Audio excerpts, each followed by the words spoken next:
Welcome everybody to the first ever, the debut of Nomad Live on the Nomad Network. I am privileged today to be joined by my very special guest, my brother Herb Howard, Chicago Bears beat writer, for a first debut show of mine, and I have a special guest in the background waiting to come out. And before we get there, let me give a super shout out to the producers of the show, who are Nick Welsh and Chris Washington, who without those two guys, you don't see this show because I don't know what the hell I'm doing. And they did pretty much everything and pretty much put me on the map. And thanks to Aldo and the Barroom Network for giving me my start. And anybody that's going to see this show and everybody in the chat, I want you guys to know this. I do this thing for you guys. You guys are the reason why I do this, and expect nothing but the best from the Nomad Network and everybody coming off of this network. We came to bring it, and that's what we're going to do.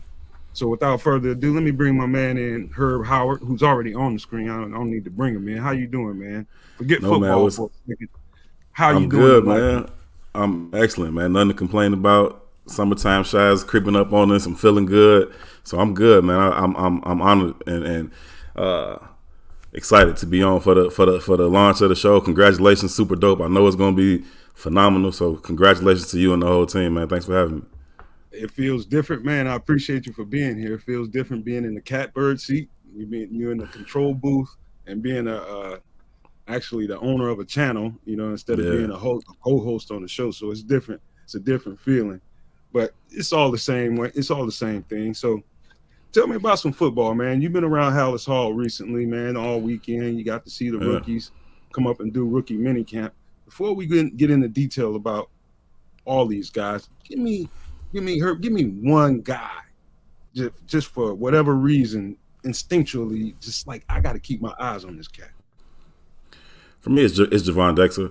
I'm biased towards Gators anyway. I like the Florida kids, but just I think that he has the potential to be a real difference maker for them. But he's also got some things that he needs to clean up, some things that didn't necessarily show up on tape for him in college that he's going to be able to need to do, at this level. And there's some reasons for it, and we'll get into those as we go. But just looking at the kid, his size, as soon as you see him, that his size is imposing. He's a huge, huge kid, and he should be able to make a difference for you. So I've got my eye on him a lot. I watched him a lot over the weekend at rookie mini camp just to see, how he was moving, how he was getting off the ball, those types of things. And so I'm intrigued by what he may be able to bring to this defense.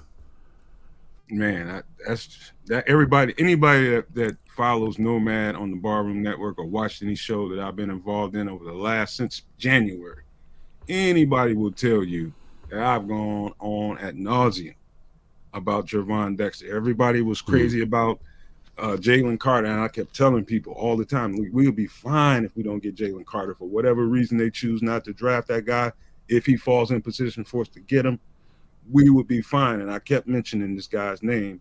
And so when he fell to us, I felt justified because we had a couple people that were like, he ain't a fit, or he's not a three technique and all that kind of stuff. And I'm just like, dude, never mind what you see on tape in Florida. He's playing in a different system. You put him in a 4-3 attack style defense where he can penetrate and just go attack and not have to glide down the line and catch, which is what you do in the 2-gap system. This dude is going to be great, man. He's going to be dominant, I think, day one. And so I'm just hella excited about that guy. Well, shout out to you for having your eye on him early and making that call for the Bears. I think for me, I see him a little bit more of a project than you do in terms of him being dominant day one. And just watching them, they played him a lot more at nose than they did at 3. And they had Zach Pickens playing a lot at the 3. And they're interchangeable, so they did flip-flop a little bit. But for the most part, I would probably say 70-30. He was playing the nose. Zach was playing the 3. And either way, I think that you saw his ability to penetrate, to get upfield, to be disruptive. You did see the delayed get-off, though, and that's something that everybody's seen on tape. Had a chance to talk to the D-line coach about that after practice on Saturday, and he acknowledged that the fact that he did see that on his college tape as well. But to your point about the system that he was in, it was a lot of read and react, find out where the guard's going, then react. And some of that is about the scheme, but some of it is also just something. It becomes a habit. You know what I mean? It becomes a habit. You do it so long, and so I can't remember if this was Friday or Saturday that I was actually watching this and counting this. but I watched him specifically for 24 snaps, and he had an adequate get off on 15 to 24 snaps. 9 of the snaps he was still obviously delayed, and it's just something he's going to have to clean up as he gets used to getting up the field. Now, you did see him explode and get into the backfield a couple of times on some plays that would have been TFLs. You also saw him try to jump over that two-gap scheme and kind of get himself caught up. And so he's going to have to unlearn some of what he did at Florida, but he's got everything you need to be successful. He's got the size. He's got the explosiveness. When he does come off the ball, you can see that explosion. He's got the strength. I think, again, if he can unlearn some of the stuff that was asked of him to do at Florida and learn what the Bears are asking him to do, he has the tools to be real successful. That's interesting, man, and that's one of the reasons why you're pretty much the first person I reached out to in this Bears universe, a reporter that was going to be able to go up there and see firsthand exactly what you thought you saw on tape and what you were expecting to see. That's one of the reasons why I really respect your point of view. I told you this in the when I texted to let you know, man. It's the way I can discern, and I'm not throwing any shade at any other reporter there. They're all right by me, but I can discern when somebody really knows football. I can discern that, and right away, whenever I hear your voice, I'm listening carefully because I know he has a platform on which to lean into a question. He knows what the hell he's talking about. And so for that, I really appreciate you. And before you say anything back, man, listen, you know any and everybody on the screen and behind the man, anybody would give a limb to be able to go just see what you saw in that training camp. Just be up there, man. So everybody's gonna hang on to anything you say, man, and trust and believe I know that you're gonna speak to that accurately, man. So I appreciate that about you. Yeah, no, I'm mindful of that every day. You know what I'm saying? I understand the privilege that it is to be able to go into Hallis Hall, to have a spot in the media center and be able to go in those press conferences in that locker room and out on the field and just to watch. So I understand that. I recognize it, and I carry that with me every day. And so that's not lost on me when I'm at a press conference in terms of what I want to ask and what I want to know. It's not just me in that room. It's everybody. You know what I mean? I'm bringing everybody with me. I don't know. I haven't been doing it long enough to where I feel like, one of the guy. I don't really feel like that. You know what I mean? I still feel like a Bears fan that gets the opportunity to talk to Coach Eberflus or talk to Justin or whomever. And so I'm mindful of that when I go into my interactions with them and the questions that I want to ask. And I try to do it in a respectful manner, but in a direct manner as well. And I think for the most part, they appreciate that too. They understand. They speak football. You know what I mean? And so they understand when somebody else speaks football. And so far it's worked out well. Well, man, that's good to hear, man, because that'll keep you hungry. That'll keep you reaching and working a little bit harder, trying to get better at what you do. You don't see yourself the way everybody else sees you. People say great things about me, and I know I don't see myself in no ways the way the people that enjoy what I do. I'm always working, man. I'm constantly working. And so I think you can be, you can, like, humility is cool, but you don't got to be over. Like, you can acknowledge that you dope. Like, you can be like, no, I'm dope. Like, I do think I know the game well. I do think I'm able to get some information, out of some of these players and coaches. So I do think I know the game well. It's not that I don't think I'm dope. I just don't view myself as like. I just still feel like a fan that just happens to have some access, and so I try to remember that and utilize it. Is all I'm saying. I don't think that I'm not good at it. You know what I mean? Right. You're good at it, man. Just having that duality, though, man. Just keep you grounded, man. Yeah. So all right. Well, let's get all the way into it, man. Let's just start at the bottom. Let's start with our 7th round pick, guy from Stanford, safety. What is his name again? Kendall Williamson. Kendall. Yeah. What you think about this guy? I can tell you what I think, but I'd rather hear you. Yeah, for sure. I think he has an opportunity to come in and make the team as a special teamer. Never really have too high of a ceiling or too high of an expectation on 7th round picks. You just want to see if they can make the team. It's not guaranteed that you're going to make the team as a 7th round pick, and so it's very possible that he won't be on this team come the fall. But I do think he has some traits. He's got some length. Just kind of looking at him, he's got some length to go back there and make some plays. Just talking to some of the people from inside the Stanford program, talking about some of his intangibles and his leadership. So he's not like a real rah-rah guy. He's kind of a lead by example type of guy. And you kind of just see that in his demeanor out on the field, just kind of quietly going about his business. It seems to be a smart player that kind of picks up on things quickly. And so I think, if he's able to, pick up in the special teams game and be useful to Coach Hightower on special teams, then he could make this roster. But again, as a 7th-round pick, you can't have too high expectations on him, but he does have some pretty good size and some nice length to him. Okay. I'm gonna show you why people listen to me carefully, because they really think I'm that dude when it comes to Bears coverage. But this is part of the reason why. I start studying him in February. I start looking at safeties, cornerbacks, and I'm thinking about February.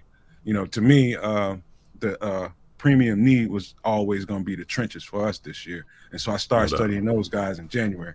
By the time I got to these DBs that next month, I just went through a long list of guys. I got to this dude, man. I'm telling you what's interesting about him to me. And I compare him to our starting free safety, Bojack. He's nothing like Bojack. And I mean that by Bojack has this, he plays with his instincts a lot. Right. And so he's experienced enough to be able to take chances and gambles, and he'll take the chance to get out of alignment to go try to make a play. This guy doesn't do that. He plays it safe. He plays great alignment, and he plays angles very well, man. When this guy closes on the ball, whether it's to break it up or to make a tackle, man, he's always in perfect alignment, and he makes the perfect angle, takes a perfect angle to the ball. And I thought that was outstanding, because to me that shows a level of, and that bodes well for zone defenses. If you can't stay in proper alignment and you can't take proper angles, you're going to make yourself look like a fool out there, and you won't make plays. And so I thought that about him stood out. And I couldn't really find, how some people, they want to analyze when they write down strengths of a player and think they have to write down weaknesses. Not saying this guy doesn't have weaknesses. But I didn't feel like I needed to reach for any, and I really didn't find a whole lot of flaw in this game. And so he's a good-sized guy. He's really strong, and I think he's going to surprise a whole bunch of people this year.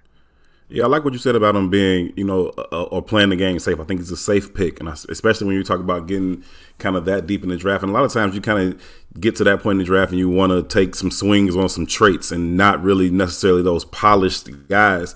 But he is a polished guy. He's not an elite athlete. He doesn't necessarily flash like that, but he's where he's supposed to be. He plays the game the right way. And so you talk about, comparing him to Bojack and how Bojack kind of plays with this reckless abandon. He's in places that he shouldn't necessarily be in, but he's making plays. That's not necessarily what Kendall's going to do for you, but he is going to be where he's supposed to be. And there's extreme value in that. You can come to trust that. And so, again, if he can pick up on the defense and he's showing himself to be valuable in special teams, this is a secondary that's really, really good. I like this secondary right now. If these young corners can come in and compete and contribute, the secondary is in a really, really good spot. I like the safeties. Like Jalen Johnson, I like how Kyler Gordon continued to improve throughout the season. If one of these young guys or even one of the veterans steps up and solidifies that other corner spot, this secondary is really, really good. So it'll be tough for him to crack. But again, if you're talking about backups, right? If you're talking about a guy who's got to come in and play for you in a pinch, you want a disciplined guy who knows what he's supposed to do and how to do it. Exactly. And just to finish up about him, that's what you notice on and on and on, man. He's never wrong, in the decisions that he make. When he arrives at the ball, he arrives at the ball on time, and that play is over when he gets there. It's not I missed this and wrong angle, and here goes a touchdown, big play. He plays like he knows he's the last line of defense.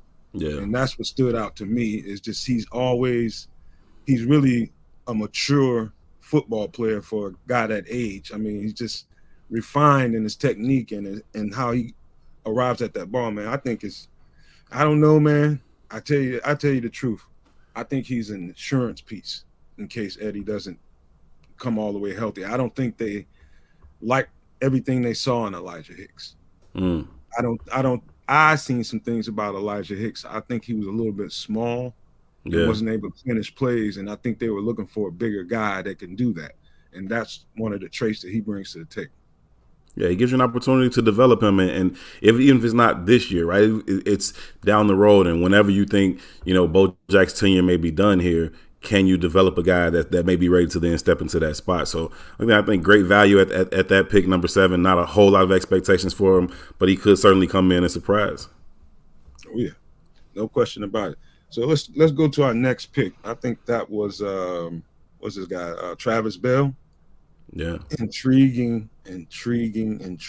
guy for a bunch of different reasons, man. What did you think about this guy? Thought it was a good pick.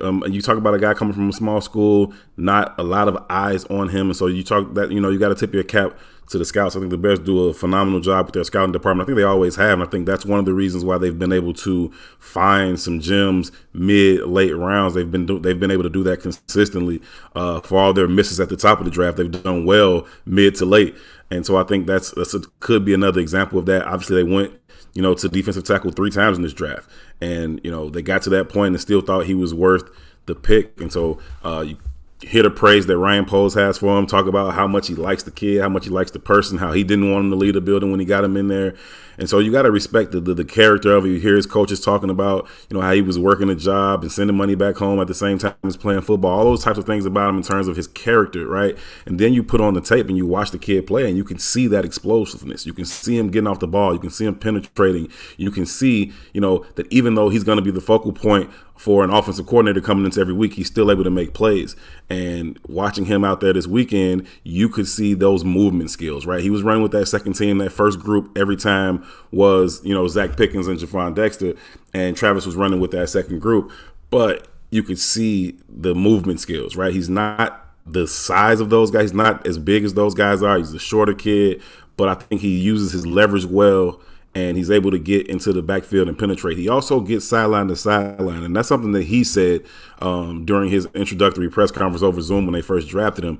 And watching them on the field over the weekend, you saw that. You can see him get from the opposite hash to the sideline as he's chasing down balls that maybe are sweeps or tosses or whatever, or just runs that bounce outside. He's, busting his butt to try to get out there. And so you can see those movement skills, that ability. I think that, he may need some time kind of adjusting to the size, speed at the NFL level, just coming from a smaller school. That's just kind of something that everybody has to deal with. We saw Braxton Jones deal with that last year, but he does have some really, really intriguing traits. And I think that he's going to be given every chance, to make this roster and be an impactful player. This is not a defensive line that is solidified by any means. They don't have a bunch of established, proven players on this defensive line. And so if he can come in and be productive, this is a coaching staff that is not afraid to play young kids. He's going to get his opportunities, and he may take advantage of them.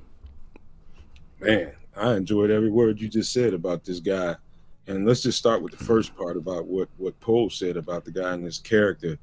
And I thought that touched me, man, because when you get a grown man sit up there in his press conference and embellish like that on a young person like that, he really sees something about this guy, man. And whatever that is, it's something that it's a connection between those two. He noticed something about him and then his background and what he's had to do for his family that really turned Ryan Poles on. And then I started watching the tape.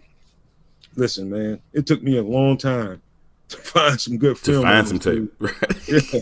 That's real. By the time I found it, it started flooding YouTube, and it was easy to find, but I had to really detail my search engine to find what I was looking for on him. And like you said, man, the first thing that stuck out is this dude. Yeah, I watch one game. I watch entire games just to see if whatever they do is done consistently, just to get the full story. And that's the one thing you notice about him is he's 60 minutes, man. He's sideline to sideline. He's bringing it, man. He's bringing it like his hair is on fire the whole game.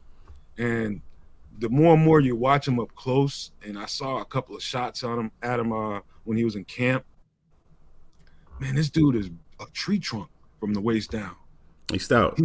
Yes, man. I mean, his lower body is different, man. And that part about him is probably something that's going to fare well for him, and it contributes to all that explosiveness that you do see on film, man. It's consistent. And so that it allows him to play with that leverage. It helps him, right? Yeah. Like if you're gonna be, that shorter guy, it helps to have really, strong legs, that solid base, so that he's already under these bigger guys. So he's under them, and now he's got the strength in his legs to lift them or hold them off.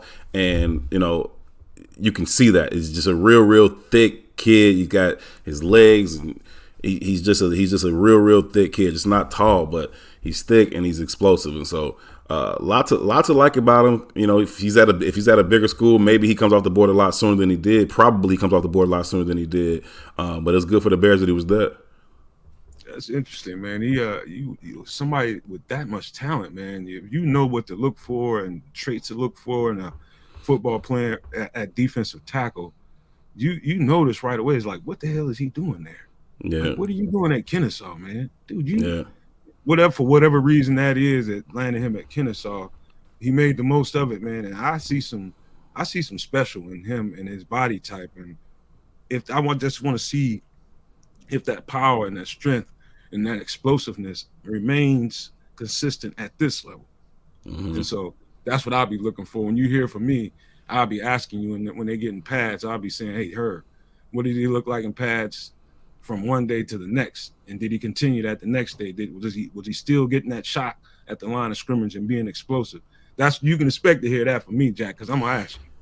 Yeah, no, that's legit, and it's a big jump, man. It's a big jump talking about coming to the NFL from Kennesaw State. Again, you know, coming from Southern Utah for Braxton was a big jump, and he talked about just not having the playing strength. And Braxton's the big dude, but it's a difference between just being a big dude and having that strength that it takes to compete at the NFL level. And so we saw, you know, Braxton struggle with the bull rush, and we could talk about technique and anchoring and things like that. At the end of the day, somebody's stronger than the other one. And so he just needs time to get into an NFL weight program. And, you know, Travis may experience some of that too, just in terms of adjusting to the different level of talent. I can imagine that he's going up against many NFL guards and centers at Kennesaw State. So that alone will be a slight adjustment for him, but he does have the tools to overcome it. And so it'll be interesting to watch him once they do get the pads on. It's hard to really assess that right now. You can just kind of see how he moves. You can see how he looks in shorts and t-shirt. But once those pads come on, it'll be very interesting to see how he stands up to NFL offensive line. Exactly. Well, let me take a quick pause to remind everybody this is a brand new show. And in order for me to be able to do these shows and this Nomad live team to be able to do this show, the Nomad Network team, we need you guys to set your notifications, hit the like, make sure you subscribe to the channel, man, because I want to be here every day for every one of you guys.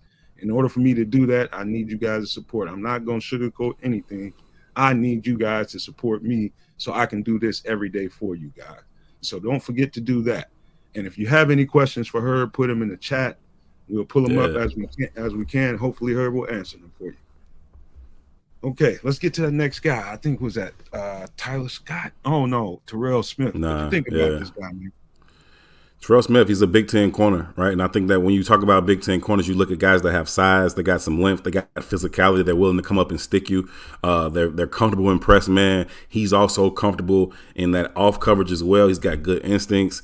I like that kid. Again, just having, you know, those Big Ten, it's a different brand of ball that they play, and it's no knock to any other corners. I mean, you talk about corners from the SEC or from the Pac-12, whatever, but these Big Ten corners tend to have these specific traits of just having this size and this physicality, and he's no different. He's a guy that's going to be willing to come up, stick his nose in there. If you're going to play corner in this defense, you got to be willing to come up and tackle, and he brings that level of physicality.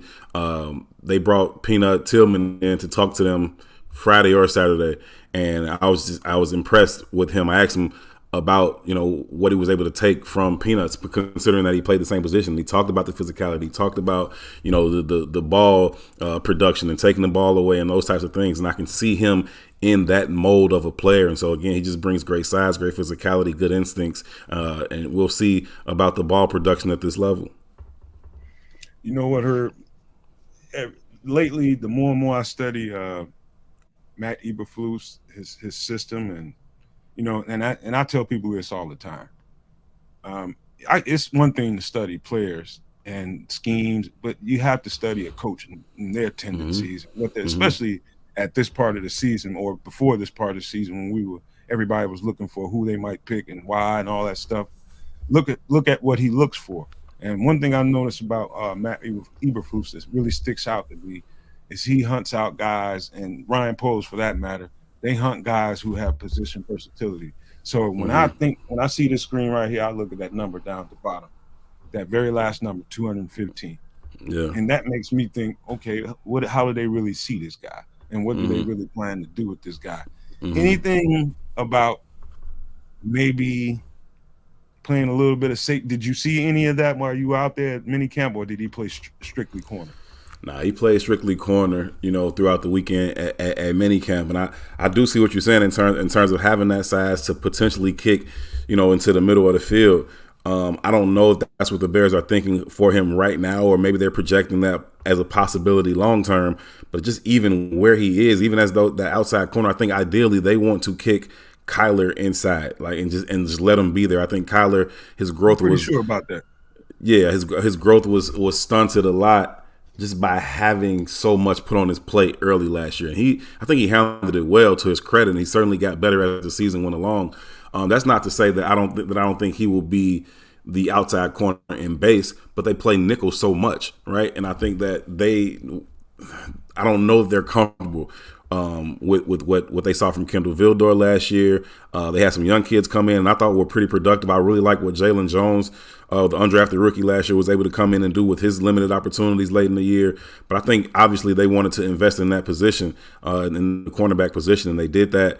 And they went there twice, and so they want somebody that can solidify that outside. And I think that this kid will come in and compete. Everybody's talking about Tyrique Stevenson, and rightfully so. And a lot of people are just kind of handing that position to Tyrique Stevenson. I'm not handing it to him. I'm not handing it to any of them, right? You still got to skip the guys that are there. But that being said, I think that once that competition gets heated up, Terrell Smith has as good a chance as anybody else as walking away with that outside corner spot. That's funny, man, because I come at it from a slightly different angle, man. Because Mm-hmm. what I saw in Kyler Gordon, it's what you would expect from a rookie, slot playing slot. That's probably the It's hardest tough, job on the field. no And doubt. and I knew he was going to take lumps. I remember Aldo vividly asking me, "Hey, probably his second or third really bad game," and he was like, "Hey, do you think they should sit?" No, absolutely not. There's no way for that young man to learn what he needs to learn. NFL route trees and combinations, how they do things, and when you're sitting on the sidelines, you have to go out there and take your L's Yeah, so that you get better from that. But with his that being development was said, more important than the score last year anyway. You know what I mean? yeah, Like his it development was. was paramount to them winning games or whatever. And so while he was going through those struggles early, you just gotta let him learn through it, and you gotta understand it, man. Like just watching the tape on some of those early mistakes where he's losing guys and they're coming across the field, you could tell that these were mental mistakes that he was just making in terms of trying to transition from last play. I'm outside corner. Here are my rules. Here are my responsibilities. Next play, I kick inside. And if I don't switch that over in my head in an instant, I can get lost. And then my guy's running free in the secondary. And so I think we saw that happen to him literally a couple of times early in the season where he just forgot to switch the rules. You know what I mean? Once he kicked inside. And so I think the game was happening for him real fast. It started to slow down for him later, and you started the production. As a guy that played both spots in high school and college in the very same defense that they play in right now, what I know for a fact is until you're comfortable, until you've seen enough, especially Mm-hmm. at the slot spot, because it's more space to operate in. You need to get comfortable with seeing everything before you stop reacting, and you can Right. predict what's coming before you. You can see that clearly as the season went on, man. And to me, he played his best ball on the outside, but he definitely played a whole lot better towards the middle part of the season, taper into the later part of the season. Man, you saw a completely different guy. I'm just going to be interested to see who lands where. To me, these two picks between this guy and Tyrique Stevenson, I also think is insurance in case they think Jalen Johnson may reach for the stars, which you would No not doubt. blame him. This is his chance to get a bag, and they may feel like they can move on without him and get some qualified guys behind them. But that's what I think these picks are about between this guy and Tyrique Stevenson. But I love everything about this guy. For a guy that big, he's really fluid in the hips, man, really quick feet. And they're looking for this guy to be able to play in a zone, which they played a whole bunch of one-on-one in Minnesota. Mm-hmm. They're thinking this guy can adjust to his zone and be a better playmaker on the ball and be able to get some takeaways that he wasn't able to get in Minnesota. So I think they're projecting with this guy. I think it's a good projection. Where he lands and what position he plays, where I'm just gonna be looking forward to it, dude. Yeah, a couple things. And when you talk about, Jalen Johnson, I think you're 100% correct. A lot of this is just about, having an insurance plan if you are not able to sign him long term. We've heard Ryan Poles say it's his intention to sign him long term, but he said that about Roquan Smith and he said that about David Montgomery, and they both gone. You know what I mean? And so intentions are cool, but that don't mean he going to be here. And so you start to, find you some contingency plans, and I think they've got a couple in this draft. And then going back to what you were saying about Kyler and how he kind of settled in, I think just his instincts started to show up more later in the season as he got more comfortable, as the game slowed down. His instincts just kind of naturally showed up more, right? He's not thinking as much. He's playing a little bit faster, and he gets to play a little bit more free. And so you see him kind of sink off the guys in front of him, come back, get the interceptions from behind him. And I think that's just about his instincts. And I love his instincts inside at slot once he's comfortable and completely comfortable just with what he's doing. His instincts will be able to take over. I like his ability to come down and strike in the run game, but also as a blitzer coming out of that nickel spot. And so I'm very excited about what he could potentially bring to this defense in that spot. But I don't disagree with you at all that he also performed well outside, and there's a lot of moving parts, and we're just kind of let it play out and see where everybody lands. Man, see, now you're messing up, man. You're messing up the game right now. You're gonna have to come back and do another one with me, because I want to do a roster projection. I want to do a starting 22 projection. One of these, sure. I don't know what part of the season. Maybe we can do that right now. That ain't hard. Well, okay. We got to finish these. Let's say from left to right, they gonna go with Braxton Jones. They gonna go with Cody Whitehair, probably gonna play center. Tevin Jenkins gonna play left guard. Nate Davis will play right guard, and Darnell Wright will play right tackle. You will start with DJ Moore. Mooney will be in the slot. You got Chase Claypool on the outside. Cole Kmet, Justin, and Khalil will start. That running back will be by committee. On the other side, the secondary is with Brisker and Bojack and Jalen and Kyler. We'll see which other guy gets the corner spot. You know who the linebackers are going to be. That defensive line will sort itself out, but it ain't going to be that hard to pick the 22 on this team. Not right now. No, man. We're going to see, man. You believe Braxton is the guy, or? I think they believe it. You know what I mean? I think they like what they see from Braxton Jones. And so I think that he's at every opportunity, he's proven himself to be worthy of that spot in their mind. They brought him in early last year, and immediately he started to take those first team reps away from Tevin Jenkins. And we were like, yo, what was going on? We asked a lot of questions about it. And at first you kind of just thought, it's early on in the process, it's mini camp or whatever, and they're just kind of tinkering with the lineup to see what guys have positional flexibility and those types of things. But then as it went along, he was still there, and Tevin Jenkins wasn't there. Then Tevin got hurt. Then they brought in Riley Reef, the veteran, right before camp. And then Braxton Jones still held down that spot. And so then he gave you 17 starts without missing a snap.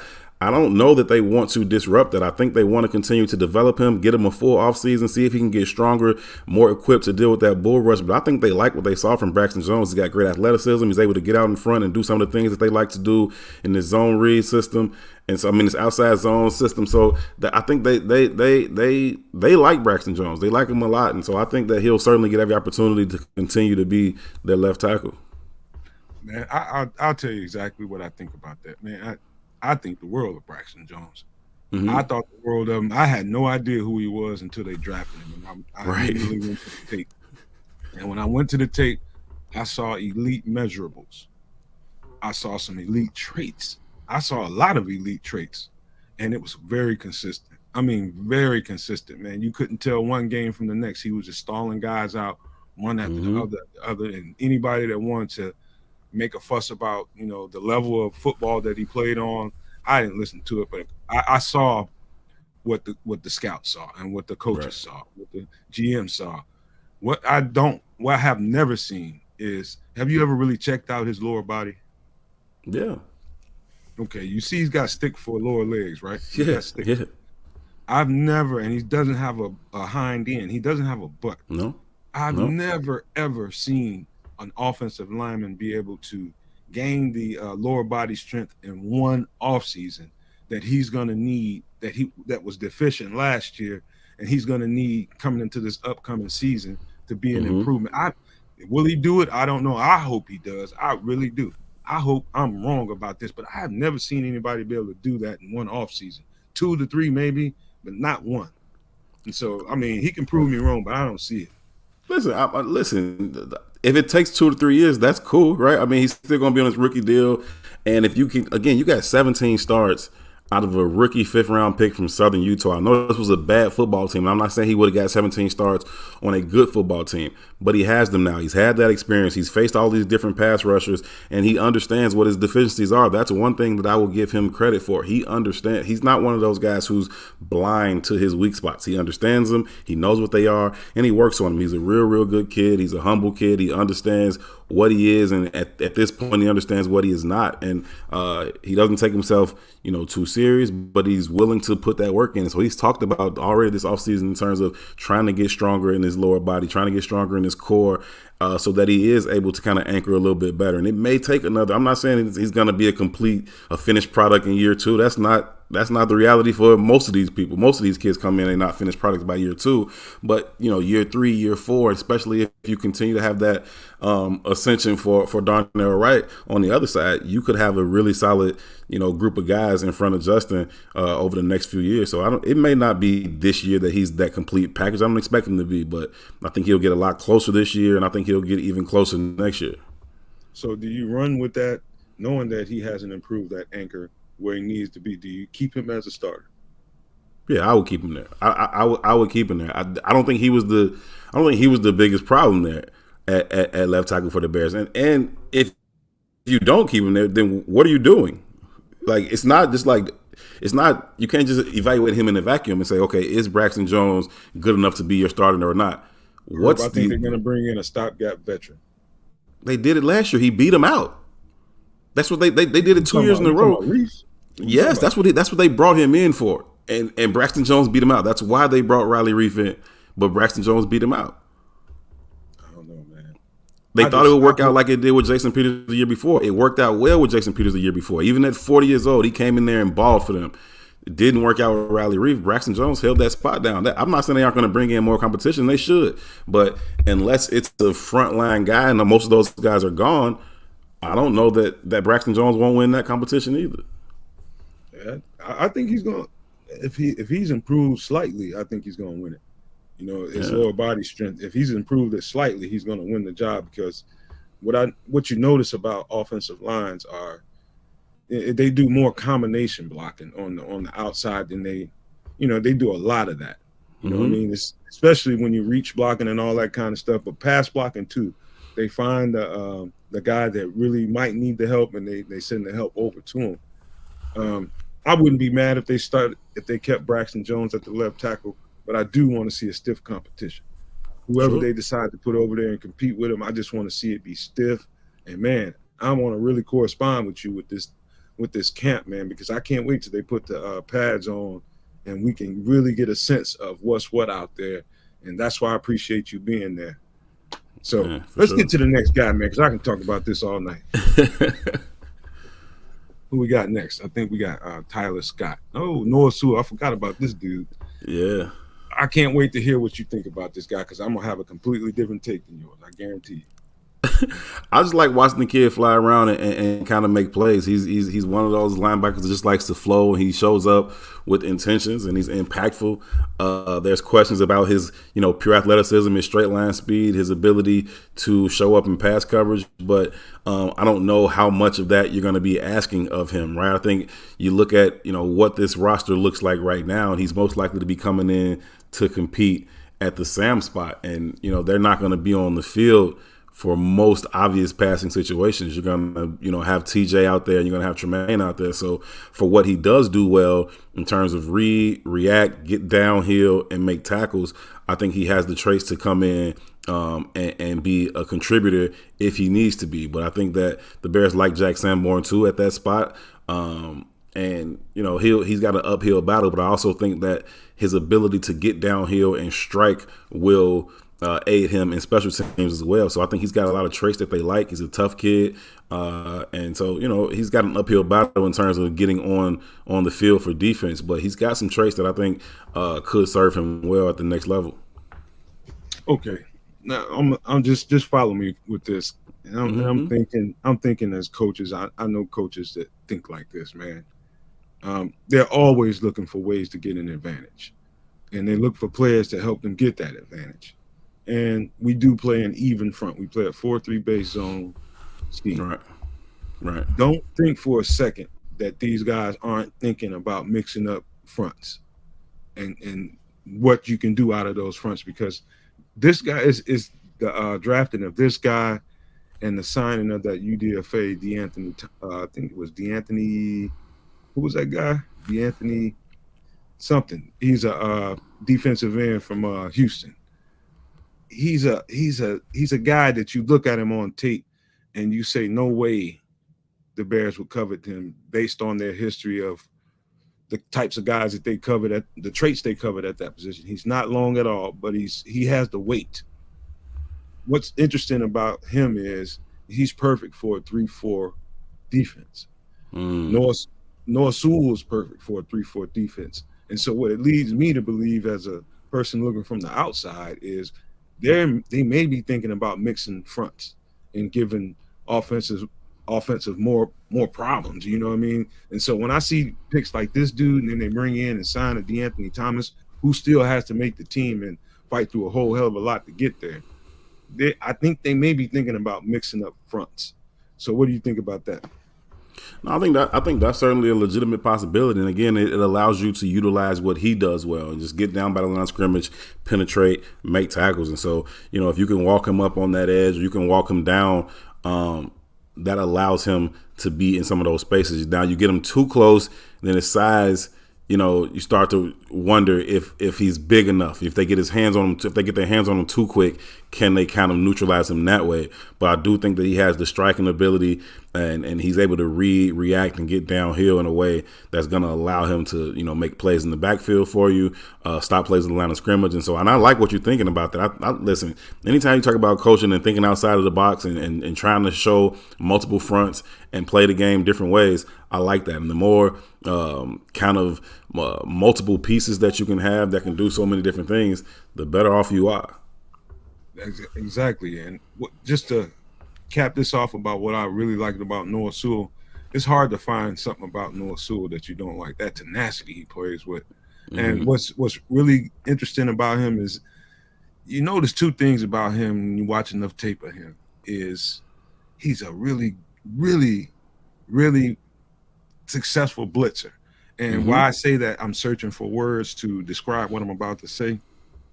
But when he closes on the ball, you ever notice how guys that blitz or are rushing off the edge, they overrun the play and they're just wild because they're so fast and you just fly right past the quarterback? No, this dude comes under control. And when he is coming downhill at somebody, it's going to be somebody on their behinds or on their backs, because he closes and finishes that play. He comes under control, but really fast at the same time, if that makes sense. He doesn't miss when he's blitzing. And so you really love that trait about him. And he's sideline to sideline, and he's just aggressive, man. And you can't go wrong with the guy that you know for a fact that can play Sam. You know that for a fact. You know he can play middle linebacker in spots when he needs to. So Will linebacker, we don't know about that. 250, I don't know about that. But Sam linebacker and Mike linebacker, I think he can qualify to back up either one of those spots right now. Yeah, he plays with that slow till you know is something I like from linebackers, right? You kind of play it slow until you know what's going on, and then you explode and you get there. He plays, fast but not rushed, and that allows him to show up under control. That allows him to not overrun the play and let somebody stick their foot in the ground. I think that, again, you talk about these guys' athleticism, you start to kind of evaluate these traits, and is he really athletic? Is he less athletic?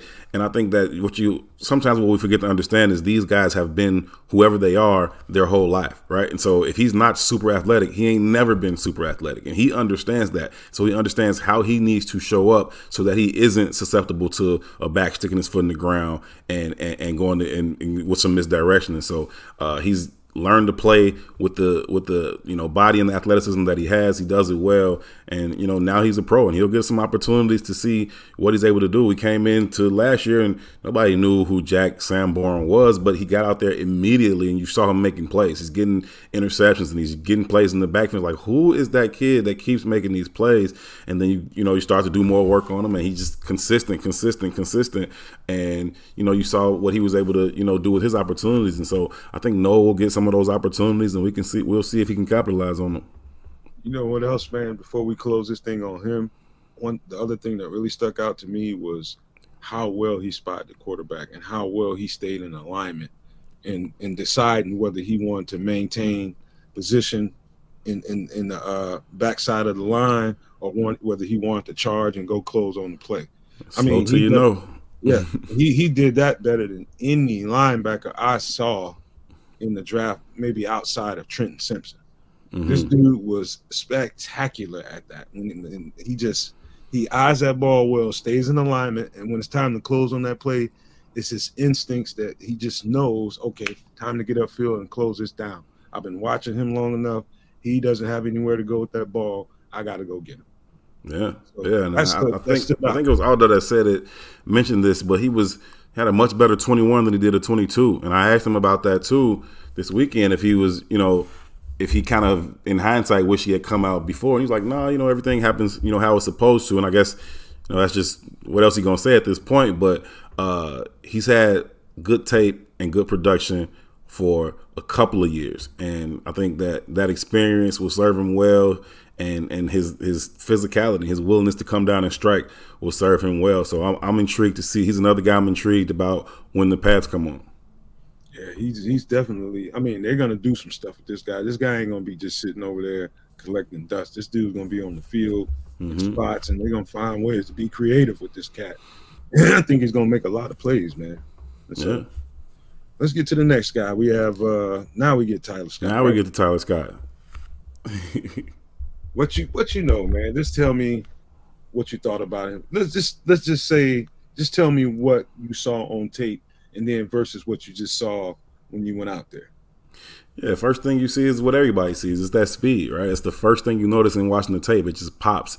You see the speed, in his routes, and then you see even another gear once the ball is in his hands, and he kind of, turns into, you just see that elite level speed where he's running away from defense. He's able to catch those slants or catch those post routes, split the defense and go, and everybody's behind him and you're not going to catch him. And so that was the first thing I saw from him on tape.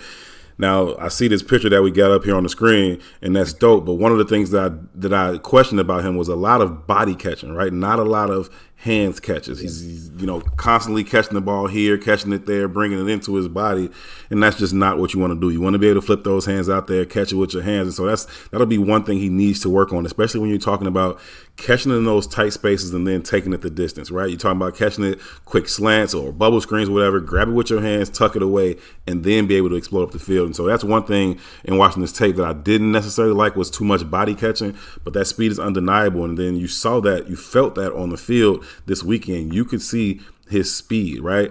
You can feel it on the field, and it's different. It's a different gear. Even amongst fast guys out there, you can see that he has a different gear. You can also see that he's small. He's not a big kid. I don't know that he's 5'11", right? He's a small kid, and he can struggle when you get up, man. I don't know about that, man. I'm telling you, man. I checked him out. That dude is he's a workout maniac, man. He loves lift, man.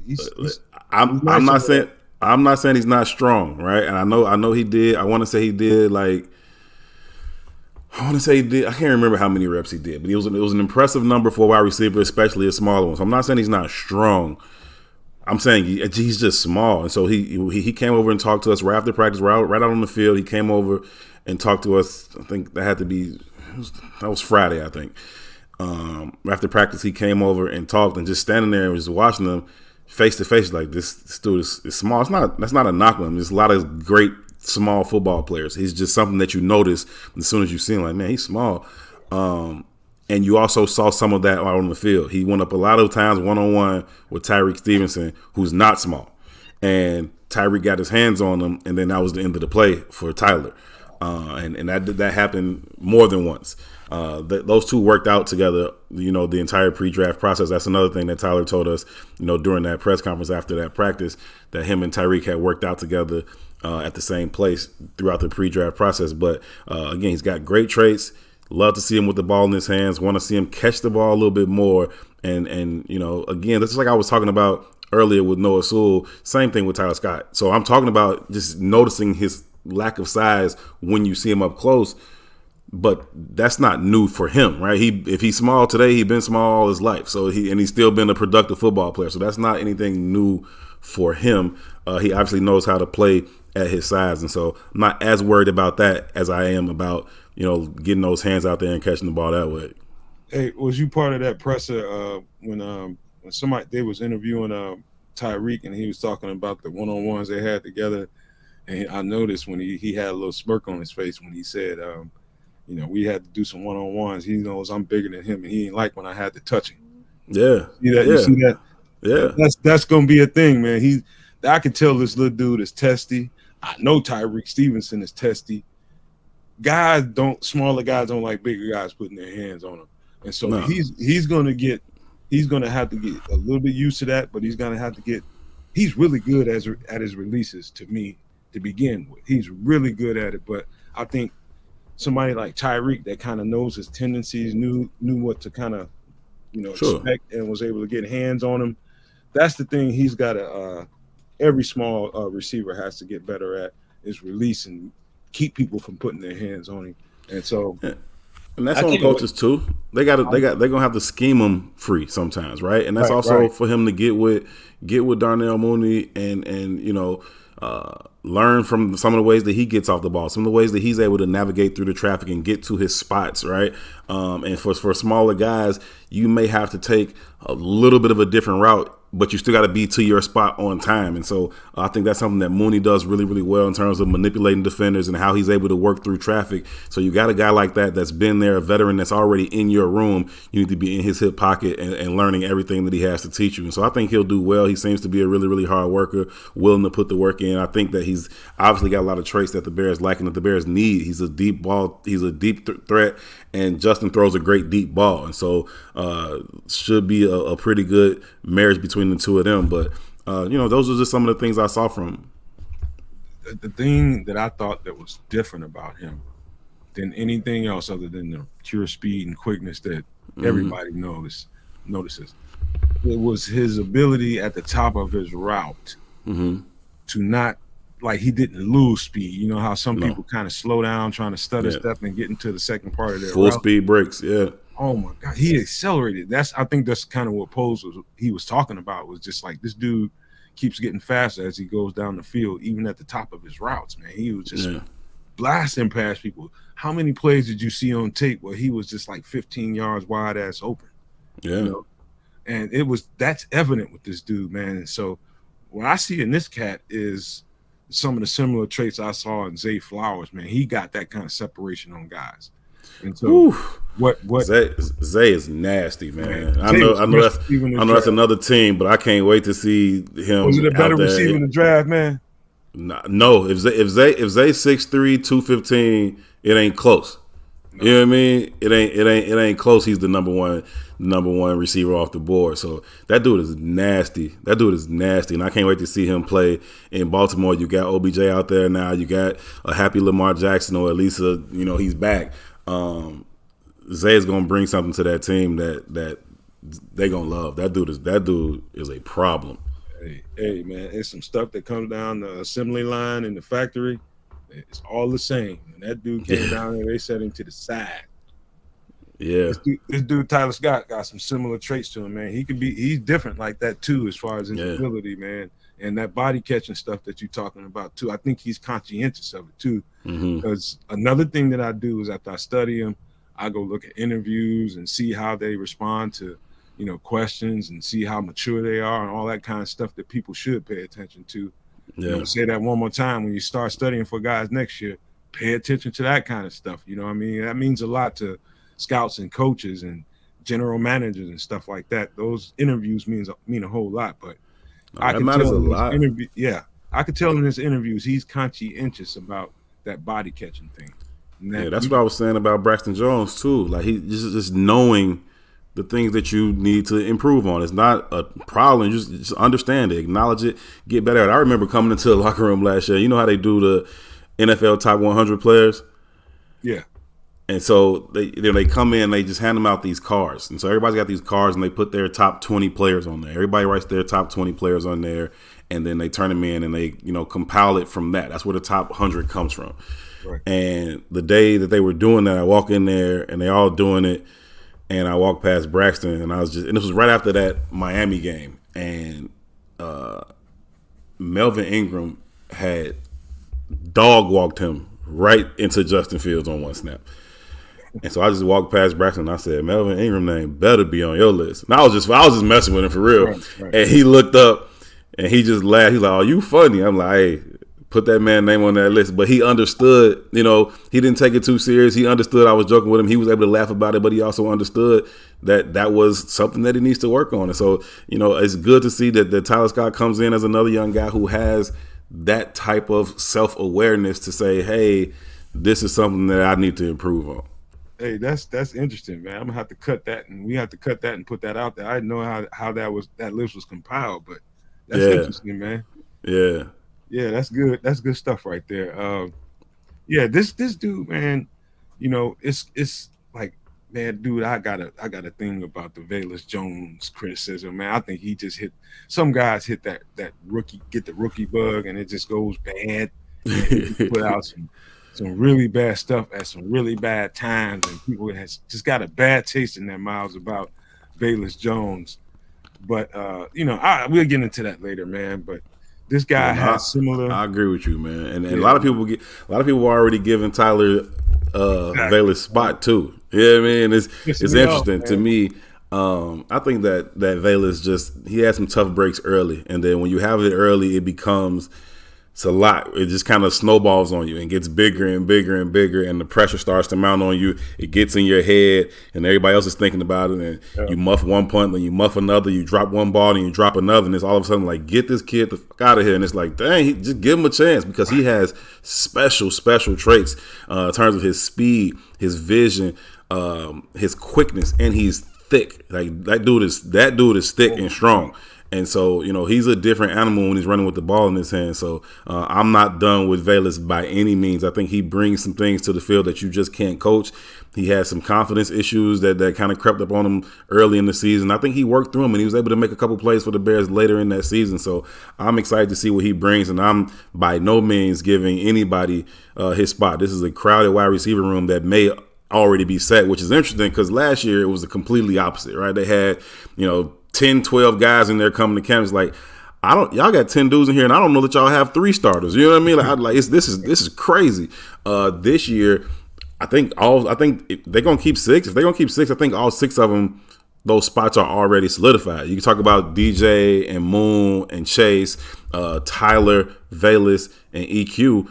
I don't know that anybody else is gonna make that spot. You talk about Dante Pettis and his ability. I like what he brings as a natural punt returner. So it may be 7 guys in there that are competing for these 6 spots, but it's not like last year where that thing was wide open. No, you know what? And I just want to say this to all the fat mouths that's gonna watch this show, and some of them, I don't think it's any watching right now. They always got a whole lot to say about Velus and his shortcomings last year. Just imagine they cut him and he went to Detroit. That's all I'm gonna say about that, and I'm gonna just leave it there. Okay, so we can move on to the next player. Let's do it. The second coming. Who we got next? Jesus himself. Oh God! I've never heard such effusive praise about a 4th round pick, and it's not a knock on him. I'm gonna tell you why, Herb. I don't know how tied in you are to Twitter and these mock drafts that go on all these different podcasts. They felt, I don't know, they felt justified. Is that the right word? They felt like, hey, we mocked him so many times and they got him. And it's just like, yeah, he's going to be the best thing since Walter Payton. But I'm going to go ahead, man. I'm just going to. Listen, first of all, let me be 100% clear. I want Roshan to be phenomenal. I think he has the potential and ability to be. He certainly has all those intangibles. And the couple of times we've had a chance to talk to him, he says all the right things. He's got the right demeanor. He's got good size. He looks like a strong, well put together kid. Watching him out there on the field, he moves well. He was first in all the drills, like over rookie minicamp. Every time the running backs were individual and lined up to do something, he was first. And so shout out to him for being that. I'm just saying I've never seen the likes of such where everybody is heaping so much praise, not only on a 4th round pick, but on a 4th round pick who you didn't see a ton of production from in college because he was playing behind the best running back in the country. Like it's just wild to me how this is happening. But I hope everybody's right. I hope it turns out that way. I hope he is the next great Bears running back. And so shout out to Roshan Johnson. It's just interesting to see. That's all I'm saying. Man, look, man. All I'm gonna say about this guy is, listen. There's definitely some things about him that you really like. I'm going to be honest with you before I embellish on what I think about this guy. I think they thought this is a good stopgap measure for the pass protection we just lost. Mm-hmm. That's what I thought. And to me, it was evident when you heard Poles talk about him right away. That was one of the first things to come out of his mouth about the guy was his pass protection ability. Yeah. And so not to say that this guy has no other value other than that. This guy's a good runner. He's not elite, though. I just want people to understand that he's not elite. To me, neither is B. John Robinson, but that's a whole other conversation. He's just a good running back in college that on the next level, when the vortex closes a whole lot faster than it did in college, you're going to find out just how good these guys really are. And I just would temper my expectations about the guy. He's a hard-nosed runner. He's really aggressive when he runs. And I hope the best for him. He's just not one of those guys that I thought, okay, if we needed a running back, he would be one of the first 5 guys that I would have chosen. But that's me. I'm not the GM. I'm not a scout. I'm just an unqualified guy that has a podcast. And that's my opinion on it. You know what I mean? So don't get mad at me, y'all. Nah, he's also got a lot of value in the kicking game too. He's played all 4 phases. For in terms of in the kicking game, and so he likes to do that. He talked about liking to be on kickoff last year, and so he wants to run down and make tackles. He's got the size, he's got the physicality, and adequate speed to do that in the kicking game. And so I'm excited to see what he's able to bring. This will be a running back by committee. He will get his opportunities in that backfield. I tweeted yesterday or the day before, one day probably up at camp. Talking to the running backs coach and David Walker, and he was like, listen, Khalil Herbert is going to get the first carry in the first team practice. After that, it's a wide open conversation. Like, so Khalil's number 1 right now. So that means he'll get the first carry in the first team practice. You that tweeted that out? Yeah, I tweeted it out, and I think I put Coach Hightower's last name. I think I combined Coach Walker and Coach Hightower. I think I said David Hightower. You know how Twitter goes, Twitter. Right. So I was looking at it today. I was like, what the hell are these people talking about? And I looked at the tweet. I was like, oh, I put the special teams. I love Coach Hightower, though. That's my guy. But I put David Hightower. I was like, that's not, it's David. I'm like, hey, pipe down, like relax. But yeah, I tweeted that out about that because I found that real interesting when he said it. Like, yeah, I guess, Khalil is number 1 right now. He'll get the first carry in the first team rep. After that, it's an open competition. One of my producers in the background, I don't know if you want to come on up. He specifically wanted to talk to you about Roshan and what you saw out there. Nick, you coming out? Come on, man. You want to talk to him? Go ahead, holler. Unmute, Nick.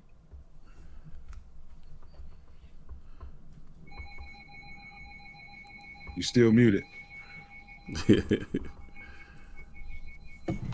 Oh, my bad. I really am pulling a tooch. What have you seen from him so far, though? Like, anything, like, stand out to you?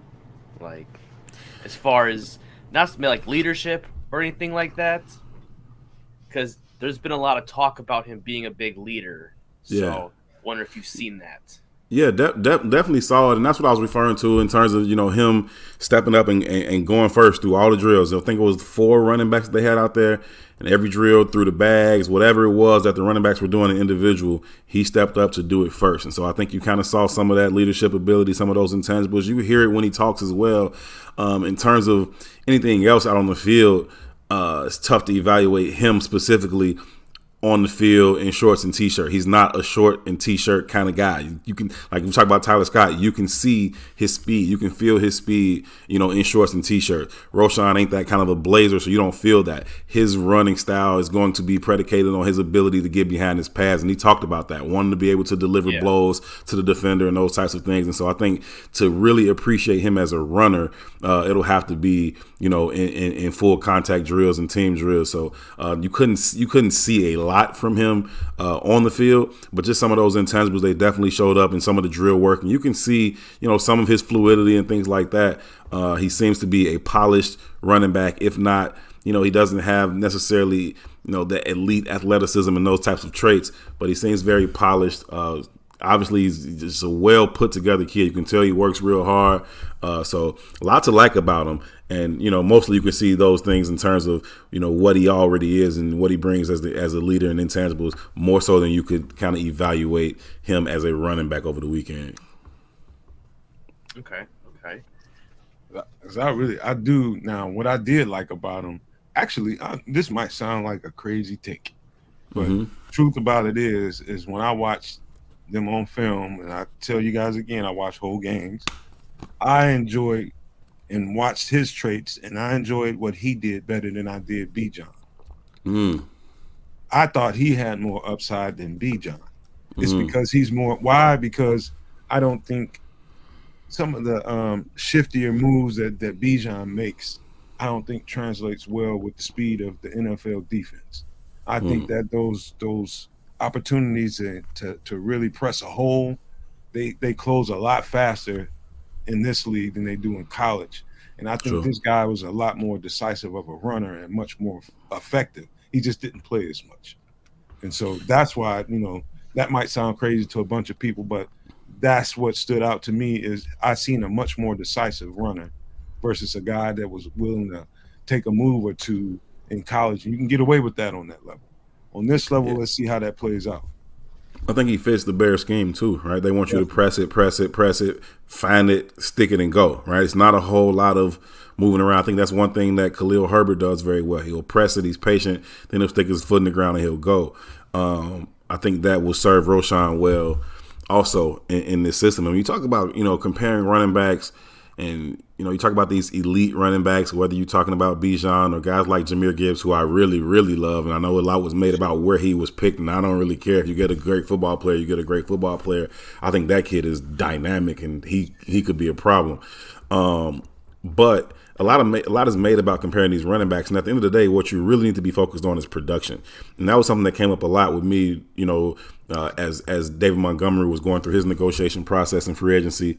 And people were like, yo, we got to get David. I was like, we don't have to get David back. And it's not a knock on David. And I think a lot of times people have a hard time separating those things. Hold up, Herb. How bad was the blowback when you said that? I mean, bad. It just depends on some interviews and some conversations where it's like, oh my God, I can't believe you just said that. David Montgomery is great. Right. And sometimes some people were able to hear what I was saying and understand it, right? I love David Montgomery as a football player. I thought he was a dope person too. Like, that being said, you can replicate his production for less money. It's just what it is. And so unless you're talking about generational backs, the Derrick Henrys of the world, or those types of guys, you can replicate the production for less. And if you can do that, most GMs will, and that was just the reality of the situation when it came down to Demo. And so I think that a lot of times people don't understand that, and I think it could be a similar situation here when you talk about Bijan and Roschon. Bijan may be more talented. He may be a more gifted runner, just like Demo is more talented and more gifted than Khalil. But that doesn't mean Khalil can't be as or even more productive than Demo. It's a different conversation, and you got to understand the nuance. You know what, man, and this might, let's just say this. I keep telling guys, listen to what the GM says, listen to what the coach says. When they simultaneously come out and similar in the same press conference and say, we want to be explosive and dynamic on all levels. And that means definitely at the running back. You can say a lot of things about David Montgomery. He was not explosive. He was not explosive. And I said that time and time again on the bar room, and people got mad at me. And what are you gonna do? And what are you gonna get? He's the toughest guy. All this stuff, man. And I kept saying to people, man, you one thing you love about Bears fans is how they love their guys. Oh, They they're gonna ride. really, and I'm the same way. Yeah, I they're just gonna don't ride. get so tied into them so that I can't release them. The knot is not that tight for me. I got to keep a little bit of, there's got to A be a little little slack bit. in the rope. That's right, man. Because you just don't know, man. Teams turn over from year to year, and they kept saying that they want to be explosive on all levels of the offense, and they showed you that they want to get more explosive, and they went and got that. And so, I really do like this guy, man. I just didn't think as much of him as a whole bunch of the other fans out there did. And so I'm just being really 100 about that, just to let you guys know I still believe in what this guy can bring to the table. I'm just not as crazy about him as you are. So with that said, let's get to the next guy. Hold on, that's a good question right there. And from Aldo, like who's going to get the most touches from the running backs this season? Deontay Foreman. That's You my think answer. so? Herbert ain't a running back one. I'm out. So I guess my default answer would be Khalil, just because he's starting in pole position. But I think it's gonna be close. Like whoever it is, I think it'll be close. I think Deontay Foreman will get his share of the carries. I think Roshan could factor into that equation. A lot of people seem to be real done with Treston Ebner too, and I'm not there with. I'm not with y'all on that. Me neither. And so listen, there's going to be a lot of carries to go around. You want to keep these guys fresh. You want to be able to run the ball late into the fourth quarter and late into the season. And so all of these guys should factor into it. If I had to bet, I would say Khalil will get the most carries, but probably only by a little bit. I think all of these guys will get a chance to tote the rock. I think Khalil is going to get the benefit of the doubt right away. I think as far as ratio of carries versus the next man, I think they're going to give Khalil every opportunity to get a stranglehold on this job. If he does not exceed and excel at that opportunity to be the one back, I think this dude is coming here to take his job. Nomad, no question about it. I got a question for Herb. Do you think Khalil's deficient pass blocking is going to hurt his reps? Yes. I really do. That's the first thing I think about when we talk about Khalil is brother can't pass block. So, if he's in the game, he's running. No, that's real. That's a good point too. And I think you got to keep the main thing, and the main thing remains to be Justin Fields. And so you got to do everything you can to allow him to be his absolute best. And that's going to start with protecting him. You obviously saw they invested there with the number 10 pick. They invested there in free agency with Nate Davis. And so that's going to be, the main thing. And so if Khalil Herbert is not able to improve in that department, and he needs to improve a lot because he is not good at it, then I don't know how often you're going to be able to keep him on the field, especially in third down situations. But that's why you have a guy like Roshan who not only likes to pass block, but he's good at it. I think Travis Homer also likes to pass block, and he's good at it. And so I think those two guys will factor into the situation in terms of, third down, obvious passing situations. And I think Deontay Foreman and Khalil will be more, first, second, and short type of guys. And because you do have to have backs that are willing and able to step in there and pick up those linebackers or chip on those ends in those obvious passing situations. Khalil Herbert didn't do that very well last year at all. And I do believe that pass blocking is not it's not a skill you have to learn. It's just a want to. It's just I need to attack this the same way I take everything else, every aspect of my game, and I need to actually be on time when I meet these guys at these. A lot of times you see, Can't wait for him. I see a lot of that. Just what you just said, Herb. It's a lot of sitting back and waiting for him to get to a certain spot and then trying to lunge, and it's too late. Go meet him at the line of scrimmage, man. Exactly.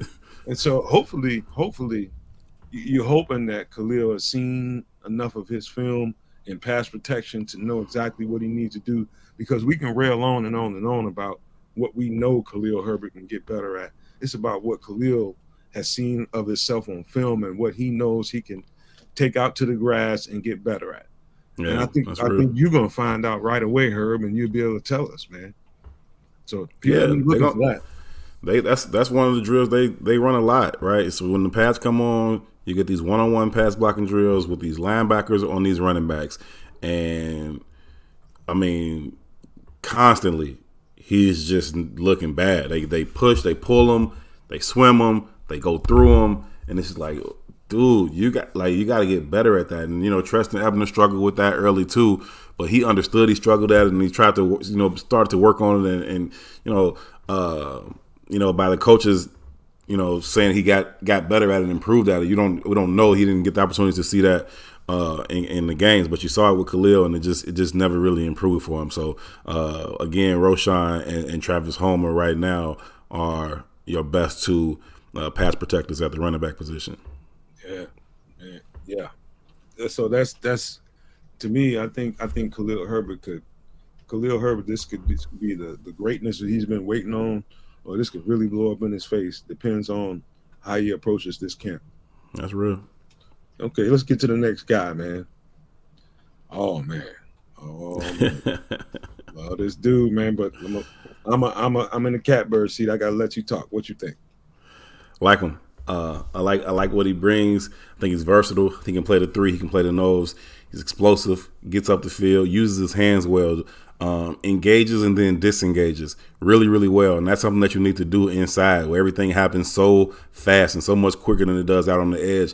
He's able to get into the offensive lineman and then discard them without breaking his stride in terms of penetrating and getting up the field. And so a lot to like about him. He seems to be a really, happy-go-lucky type of kid that's always just smiling and happy and glad to be playing football. And so he's got some things he needs to learn, some things he needs to improve. He'll go through some of those same growing pains, but there's a lot to like when you look at Zach Pickens. He's got the size, but he also has some of that burst and that ability. And at least last weekend at rookie minicamp, he was getting the lion's share of the snaps at the 3 tech. And so the Bears need a lot of help there. We talked to Coach Allen Williams, the DC, and he's like, Justin Jones is our 3 tech. We got a 3 tech. That's cool, but we all watched Justin Jones play 3 last year, and he didn't dominate. And it's not to knock Justin Jones. He just wasn't a dominant force at the 3 tech. And this defense needs a dominant force at the 3 tech, consistently applying pressure up the middle, denting that pocket. You keep hearing the coaches talk about denting the pocket so that they can make short corners for those edge rushers. I think Zach Pickens is the guy that's going to be able to do that. Hold on, Herb. Say that one more time so everybody understands why we haven't made a significant move at DN. The dent the pocket because of what? Yes, so you can make a short corner for those edge rushers. You dent that pocket, and it just condenses everything, and it makes it a shorter corner. And so the defensive tackles can absolutely make the ends better. That's just what it is. And so when you don't have a whole lot of production from the defensive tackles, which the Bears lacked last year, it's going to impact the production outside. And so you would like to see the Bears, and they may still dip their foot back into that free agency pool and bring in some more pass rush on the edge, but they still need to improve up the middle. And I think they understood that. And so, it's cool to hear Coach Williams say, Justin Jones is our 3 tech. Y'all drafted 3D tackles for a reason. Somebody's not happy with the production on the inside. And so, Zach Pickens has a great opportunity in front of him. How fast can he come in, learn the system, digest the information, carry it from the classroom out onto the field, and then repeat those processes over and over again? This is like in the league right now, you can't just have 4, right? You can't just have 5. you need 7, 8, 9 dudes that can rotate through on your defensive line. You saw that with the Eagles last year, and they continue to stack defensive linemen, right? You just need guys that can come in waves and continue to bring pass rush, continue to stuff the run. Zach Pickens is a guy I know the Bears love. I like him a lot. He's got a huge opportunity in front of him. I got to zero in on that point you just made that I asked you to repeat. And I want to be really clear about this to everybody that is watching the show and everybody that'll watch it later. He just made a really that was a really good point, man, because what happens on the line of scrimmage for a defensive lineman is, especially on the defensive line, is you expect to get pressure in any defensive front right up the middle. You expect that to be the key to how that defensive end can come off. What he's explaining is because there was not a significant threat from the inside of the defense, you able to double team on the edge to make sure and chip on the edge to make sure that edge didn't get home to the quarterback and make a play in their backfield. And so the defensive ends, I'm not making excuses for Travis Gibson. I think he had a bad year. I'm not making excuses for a rookie. He is a rookie. What is his name? Dominique Robinson. He's a rookie, but I'm not making excuses for him. But there's a reason why they didn't get home, and they didn't get home at all for pretty much the whole season. They were able to get double teams on these guys because the inside pressure wasn't. You didn't have to double team anybody on the inside. You can block them one-on-one, and that's it. And so that's real. You got to be able to condense that offensive line and make sure that guard has to stay in and deal with, the nose and the 3-tech and not just go outside and help Chip. Also, the Bears didn't earn the right to rush the passer. They couldn't stop the run last year. And you can't stop the run, you don't even earn the right to rush the passer. You don't have that many true pass rush opportunities where you can pin your ears back and go. And so all of that comes into play. They got to be able to stop the run. That's another thing that I think these D tackles should be able to do with Zach Pickens and the kid we're going to talk about not next, but in a couple picks. But also I like the Andrew Billings signing. I think that was a really low-key, underrated signing that not a lot of people are talking about. He's going to really help this defense. He's going to help Tremaine Edmonds and TJ Edwards to be able to read and flow and run. Billings is a quiet signing, but that's going to be significant in terms of the impact he's going to bring to this defense. Not statistically, but just watch. You got to be able to watch the game and see how he's impacting the game. Exactly. And I think you'll be pleased with what you get from Billings.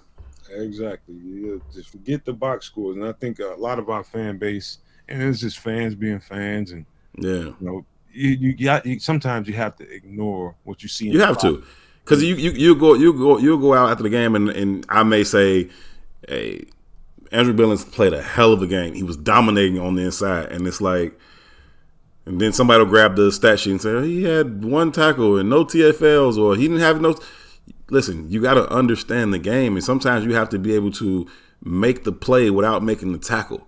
And that's a different situation. And a lot of times, almost every time in the league, somebody makes the play for the tackle to be made, right? It's not just the dude who made the tackle. Somebody made that play even if he didn't make the tackle, and I think that's what you're going to get a lot from him. Man, listen, man. I can go on and on about this subject, and I gotta cut it short because I'm in the catbird seat and I gotta keep this shit flowing.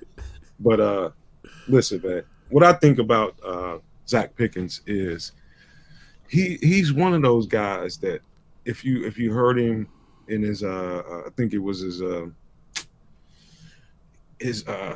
what happens when he gets drafted, his media availability. I think that's what he said, I think in there stuck out to me because it's what you saw on film. Inconsistency. The inconsistency of his coaches and the coaching staff and what they were asking him to do. Yeah. You could see it on film, and it's like 1 minute he's just the most explosive and dynamic and disruptive guy on the field. And then there's other times where he was Javon Dexter, where he was just, in two-gapping and trying to, it was you can tell that if you put him in a system where everything is consistent and what they're asking him to do is penetrate, create a different line of scrimmage, put them behind the chains, be an athlete, be who you are, explosive, and get back there and disrupt this play and put them behind the chains. Once he gets to do what he's really good at, and that's really being explosive off the ball, being really strong at the point of attack, and his shedding ability, that stuck out to me too. Like you said, his ability to get guys off of him, that really stuck out. And his ability to actually get back there and hone in on where the ball is at the same time. So that means you're explosive, you're getting people off you, and you're watching the ball at the same time and being able to get to it. Some people don't realize how difficult that might be while you're engaging somebody in a battle in the trenches. You need to be able to watch what's going on in front of you while you're doing this and getting that guy off you. Yeah, and I think the coaches put them guys through a lot of tests over at rookie minicamp. And as I was watching each snap, they ran a lot of misdirection at them kids. And I don't know for sure that they were doing that just to test those 3 D tackles that they drafted, but it seemed like it. To me, there's a lot of misdirection, a lot of bootlegs, a lot of counters and things like that to see how they got off the ball, initially penetrated, shed, and can they do that and still find the ball? Can they do that and still keep their eyes on their target? And I think sometimes they were able to do it. Sometimes their head was this way and the ball was that way. And that's just what it is sometimes. And I think the coaches were intentionally doing that to test those guys, and they were snapping the ball quick, and they were trying to get them tired. And you see those guys after their series was over, they would get down and they take their helmets off and they're on their knees, like whoo. But I think they some talented young kids that have the ability to do what you need to do on the way to the football. All right, I got a hot take for you, and I mean this in all sincerity. I seen enough Zach Pickens versus Jalen Carter to believe 100% that Zach Pickens is going to have the better career in the box scores. I think Zach Pickens is going to be, if he decides that, you know what, this is my opportunity. Like he said in his media availability, he thought he could be the best. I think he can be the best. He's got that kind of, I mean, this dude is he's ridiculously different when it comes to it's just different to see a guy at that level to have everything. You just didn't see it consistently, Herb. You just didn't see it consistently at all. It just when he gets that opportunity, I just think a whole lot of him. But let's keep this thing going, man, because I don't want to keep you here no longer than you need to be. And I want to. It's all good. I just want to respond to Aldo right quick. I really, really like Coach Smith. Just in the opportunity, we get to talk to the assistants every week, and it alternates, right? So one week you'll talk to offensive assistants, next week you'll talk to defensive assistants, but every single time we had the opportunity to talk to the assistants, I would always spend 3, 4, 5 minutes with Travis Smith because he's a football dude. Like, you just talk to him, he's just a football dude. You know what I mean? And you could tell he's a junkie about it. He loves it. He speaks it.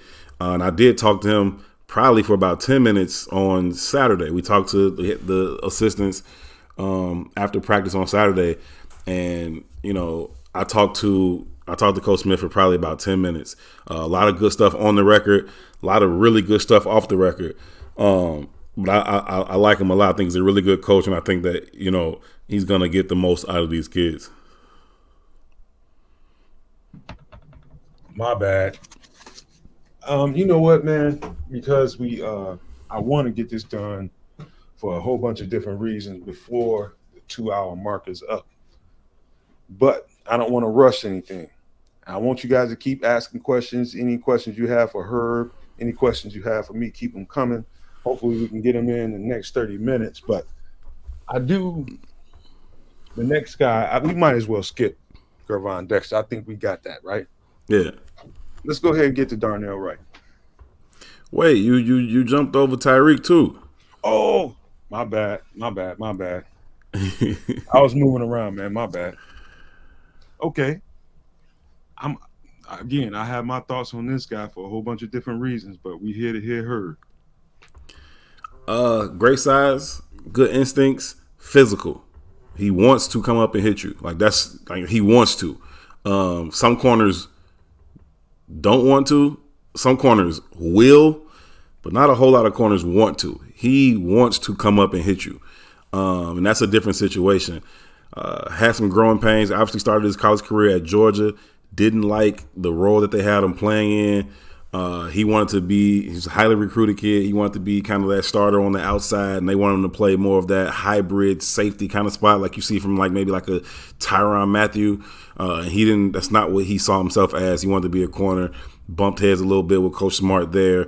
Ended up transferring, going back home to Miami. And had a really, really productive time in Miami, put himself in position to be drafted in the second round. I think that he brings a lot of traits. A lot of people are expecting him to be the starter on the outside when the season starts, at least in the nickel package.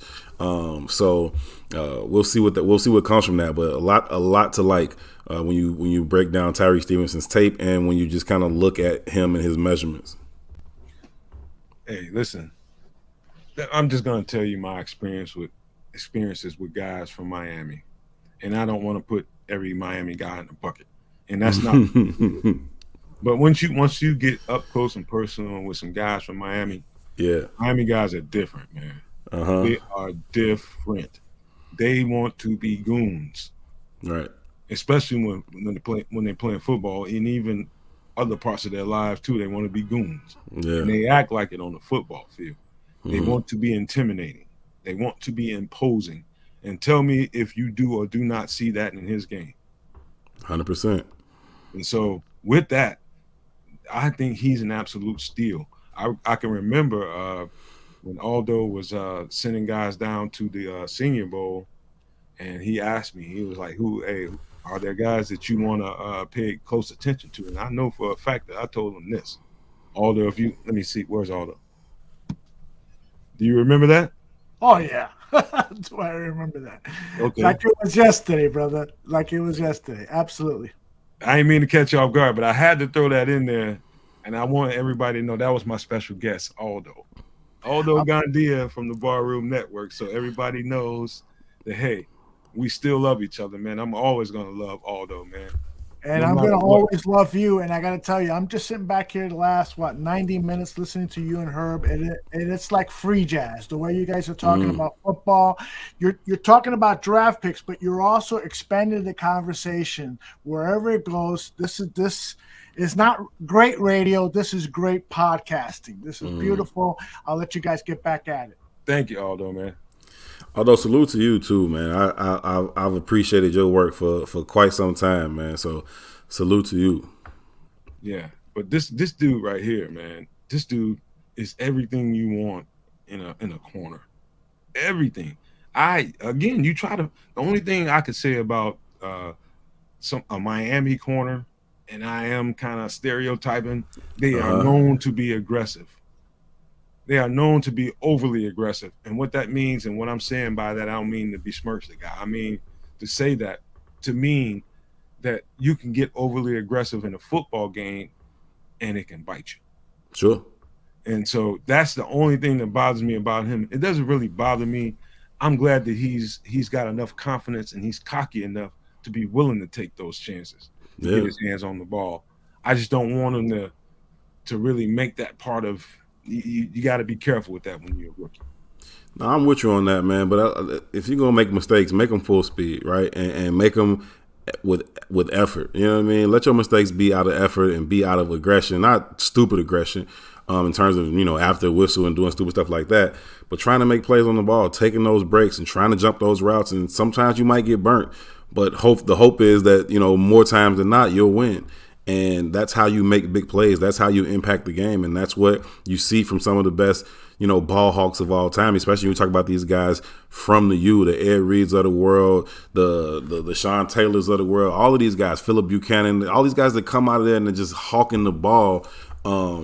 They take those chances, and Ed Reed be in places he has no business being in. Like, why would you be over there? That's crazy. But he's taking the ball away, and so I'm sure he's got burnt on that sometimes throughout his career, but it's just what it is. And so Tyrique Stevenson will probably be in that same mode, like you said. It's going to be wanting to take some of those opportunities. And like I said earlier, he wants to come down and hit you anyway. So he's is more than I'm worried about him in terms of risking things too much is his eyes in the backfield, right? I'm worried about that because That's where the risky part comes in at her. Yeah, he wants to see what's happening so that he can stick his foot in the ground, come up, make big hits or break on the ball. And I'm not so much worried about you getting him on a double move or anything or a pump fake. I'm worried about you getting him. He's like just running by him because he's looking at something else. Like, you know what I'm saying? What will help him with that is his physicality. So if he can get his hands on you early, it allows him to kind of feel where you are while he's still trying to peek and see what he can do on the ball. Hey, this dude, and I can. You probably were in. You was probably in the room when you heard Ryan Post say this, but I do remember. I got to paraphrase it because I don't exactly remember the words he said, but I thought he said, "We're looking to bring in some toughness on the team." Mm-hmm. You remember that? Mm-hmm. Do you see that reflected in this draft? 100%. But toughness. He's also been talking about, size and length, and they're doing that. They're getting stronger. They're getting faster. They're getting longer, and they're getting tougher at the same time. And so that's what you want. If you can get big, strong, fast dudes that play tough, you building a roster, right? And I feel like everybody kind of wanted this thing to happen so fast and turn it around so fast, but the Bears were more than an offseason away from being a legitimate Super Bowl contender. Now, I don't think they have to be more than 2 off seasons away or more than 3 off seasons away. I don't think rebuilds have to take that long, but I think they were more than 1 off season away. And so you got to be able to just continue to bring in good foundational pieces that you can build on, get guys that are tough, get guys that are fast, and I think they've done that. Tyrique Stevenson certainly fits the mold. I just want you to know before you get into this next guy, I'm a glass half full guy. Mm-hmm. I really like this young, aggressive team that they have and what they just brought in. And I thought it was a home run. I think he went out the park with it. And I'm not gonna say it's gonna take them another year. I'm not saying that. Hell no. You're not gonna hear that out of my mouth. To contend for a Super Bowl? To contend, period. No, I think they'll contend. I think they'll be competitive. I think that the Bears should, be in playoff contention this year. I think at the very least they should be that in the hunt column. You know how they break it down to 3 columns at the end of the season where, playoffs, wild card, in the hunt. They should at the very least be that in the hunt column. And, I would like to see them make the playoffs, but I think they would, probably be a first, maybe second round exit at best. So I don't view them as a legitimate Super Bowl contender this year. I think they could be next year, where they really might come into the offseason where they're legitimately just 1 or 2 pieces away from fielding a Super Bowl contender. So I think that could be a legitimate thing for them next year, and then they'll have a 2-year window where they can be contending for a Super Bowl while they have Justin on his rookie deal, which is obviously important for all the financial ramifications. But this year, I do think they can certainly be a competitive team that should be looking to compete for a playoff spot, no doubt about it. Ain't no different than Cincinnati a couple of years ago. I mean, dude, I there's nothing about other than there's maybe a couple spots that I have my question marks about. Other than that, man, it's just nothing that they can't tighten up. I believe in youth, and I believe in vigor, and I believe in aggressiveness, and I believe if you have the right quarterback and the right scheme in place and the proper motivation from your leader, and that means the coach. I really think a lot about Eberflus. We can get into a whole conversation about that, but I think he's got the leadership ability and the coaching traits to be a John Harbaugh, a Mike Tomlin type of guy, man. I think this dude has it like that, man. I think because what was interesting to me, Herb, was the whole season, as bad as it was, you never saw a person come out and say one bad thing about the next man or about the coach. And that says something to me. And that was a talent deficient roster. When they add talent to that roster, and they just added a whole damn lot of it, what happens next? And so that's why my glass is half full. I'm really optimistic about these guys. I'm right there with you in terms of the culture that Eberflus has brought in, that he set. You can feel it in the locker room. They lost 10 games in a row, and you never You never walked into that locker room and felt like this was a defeated group of guys or a group of guys that were starting to separate and point fingers and blame. They were always willing to keep their head down and go back to work. And I think that's, attitude reflects leadership. And, I think that he certainly come in and set the expectation, set the standard for what he expects.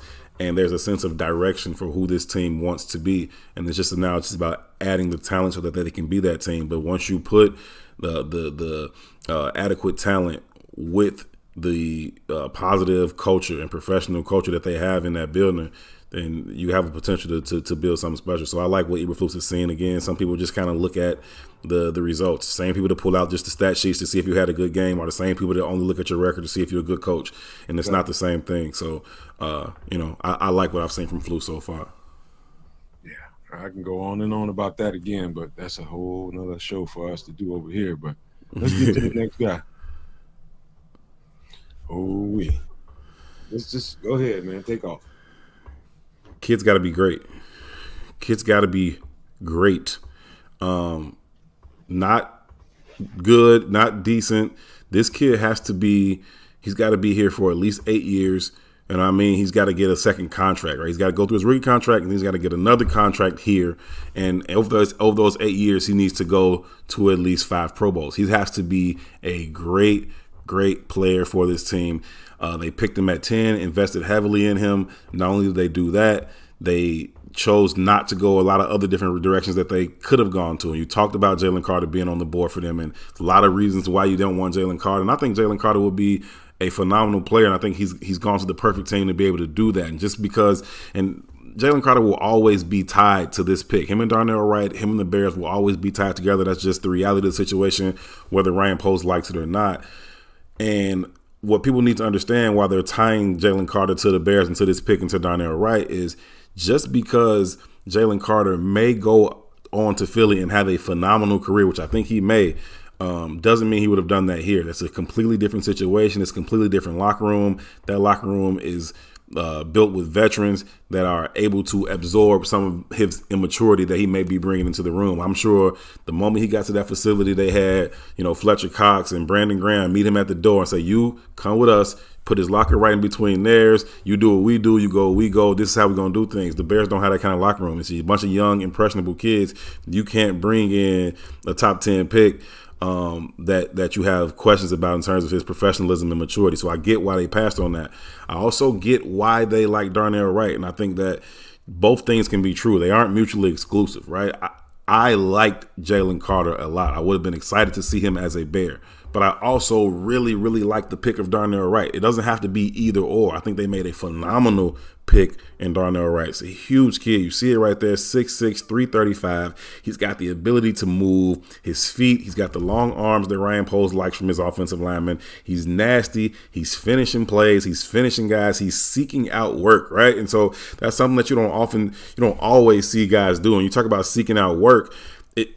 There are things that happen in a football play where maybe there isn't an immediate thing for you to do. Then you go find work elsewhere, and he's a guy that's willing to do that. If nobody's rushing over him, like you see in this picture right now, if nobody's right there, that dude that's going up against that guard is about to get put on his ass. Like, he's going to go find work. And so you like that. He's nasty. He's going to get down the field. He's 30, 40 yards down the field trying to finish off plays. He's running. And I think there's a lot to like about Darnell Wright. I think the Bears have got themselves a really, really good football player that should anchor their offensive line for at least the next 8 years. And,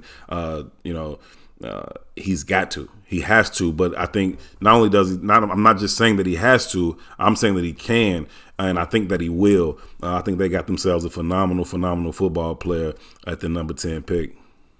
Dude, let me tell you something, man. It's interesting that we are having this conversation live, and I'm just reflecting back on one of my guys that played in the league. He's a receivers coach. I'd never be able to tell his name because he get on my nerves. He's a bully.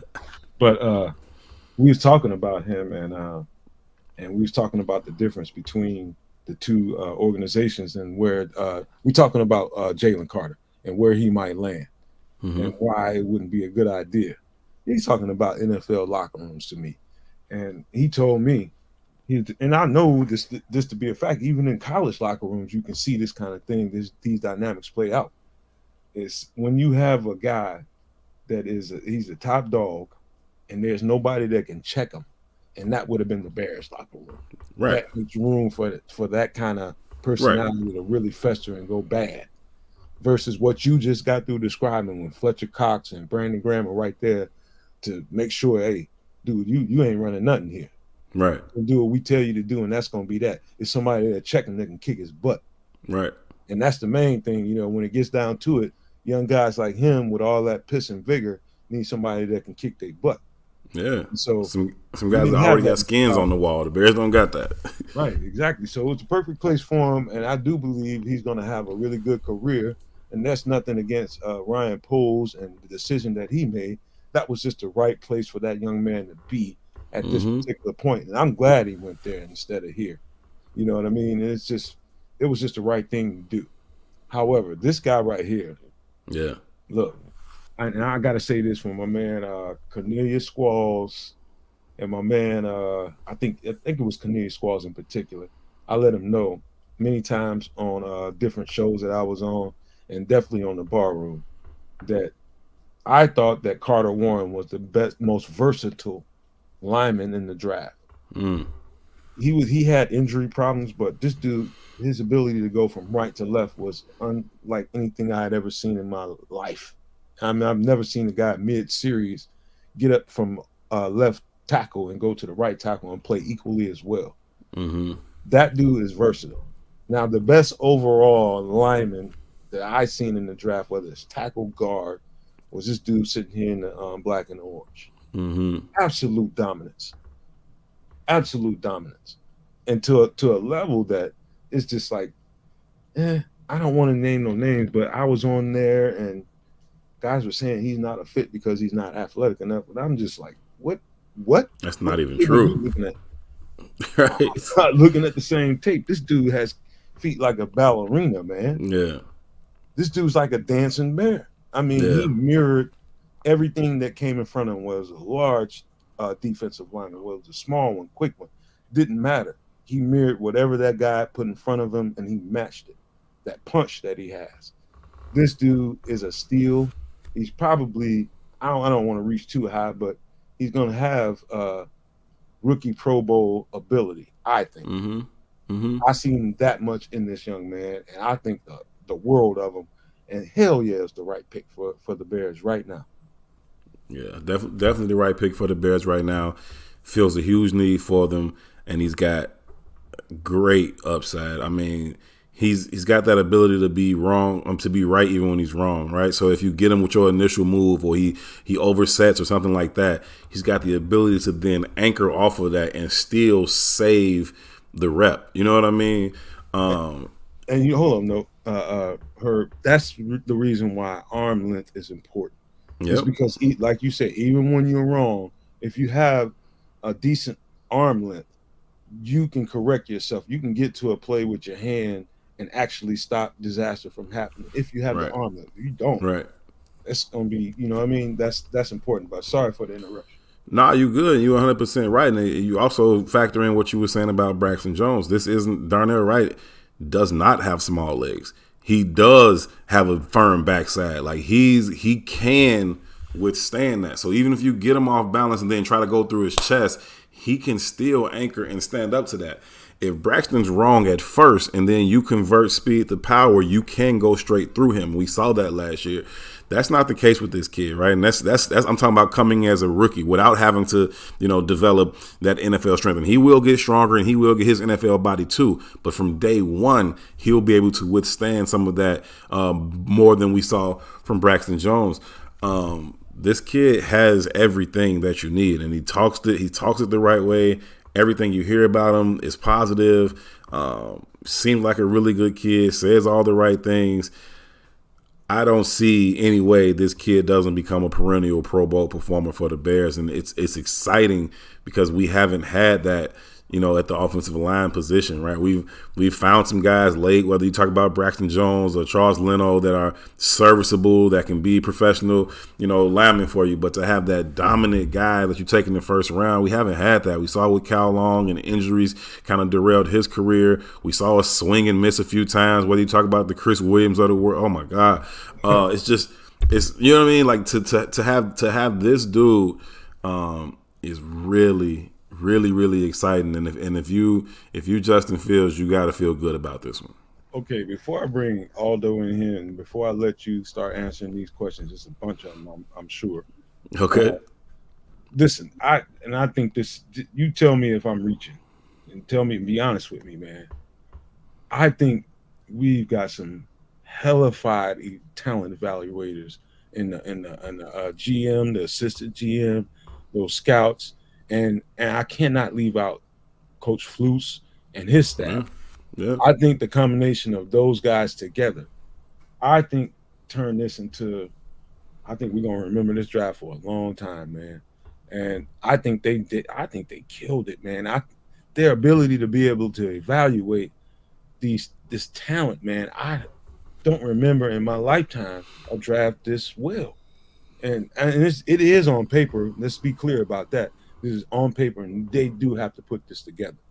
But what I see so far, and what I know about all these guys that they have versus the guys that are already on the roster, I think they killed it, man. And there's no question about that.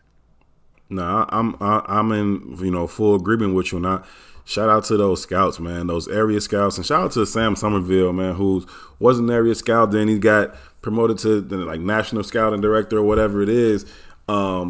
I remember always watching his breakdowns for several years of players that the Bears drafted, and every single year there would be some kid that Sam Somerville scouted and the Bears ultimately drafted. And so I think they have a great scouting department. I think they work well together. I think Ryan Poles brings in a lot of people to give him a lot of information, even from the analytics side and running all these simulations and all these different types of things so that they can be as prepared as possible when they enter the draft. And I think they've had two really, really good drafts. They obviously didn't have a first-round pick last year, but I love what they did in the second round. Now, I saw somebody mention that they passed on George Pickens last year, and when everybody was like, we need a receiver, and I get that. But I think they made two really, really good picks. I think Jaquan Brisker is going to be a perennial Pro Bowl performer. I think Kyler Gordon will just continue to get better. And so you talk about, drafting all of these starters over the past couple of years and even finding unsigned free agents that can come in and play good, productive ball for you. You got to love what this front office is doing in combination with the scouts and the coaching staff. You have to. It's the at the end of the day, I think that's what's to me is going to stick out is the elite ability to be able to the talent evaluation. I think is elite, man, and I don't say that lightly. I just not because they picked a bunch of guys that Nomad picked multiple times and mocked multiple times on the Barroom Network. Yes, I did that, but no, not because they agree with me. It's because I think there's detail on top of detail that I think these guys get, and I'm nowhere near what they do inside of a boardroom and figure out guys and group them and all that stuff that they do. I just look at the tape. I don't look at Raz. I don't think none of that stuff. I just know that these guys, I'm telling you, man, I'm gonna stop right here and I'm gonna bring Aldo in. My dude, the person responsible for Nomad being Nomad and this network being what it is and what it's gonna be. My guy, man. How you doing, man? Man, I love your debut episode. Like I put in the chat, you guys have been free jazzing about the Bears, and it's music to my ears. I love it. I love what you're doing. I love the talent that you bring, Nomad, to this show, and the talent that you got behind you with your producing team. I'm really excited about where you're headed, and you know me, man. Whatever you need, I'm here for you. My dude, man. I just want to make sure everybody understands. Just because I'm not on the Barroom anymore doesn't mean there's a rift or a split. That means I think Aldo was kicking the bird out of the nest and make sure he knows how to fly. Well put, man. Well put. He's here to make sure I got those wings, man. So there you go. I'm always love Aldo, and no matter what, just trust and believe, man. It's gonna always be a relationship there, and we're gonna do things together. There you go. There you go. And I know you got the wings. It's just, got to start flapping. That's right. I'm learning every day, man. I'm learning.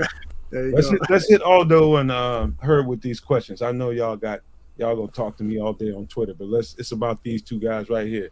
Hit them up with the questions. Let's see. I'm very curious if Poles is waiting until he got the right roster like the Eagles do at the moment, or if he stays away regardless.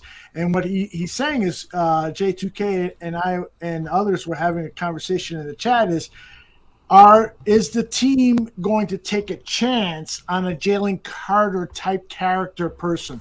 Somebody like Pace did with Ray McDonald, and Poles had an opportunity perhaps to do with Pace. Now those are two separate situations, so that might not be the best example.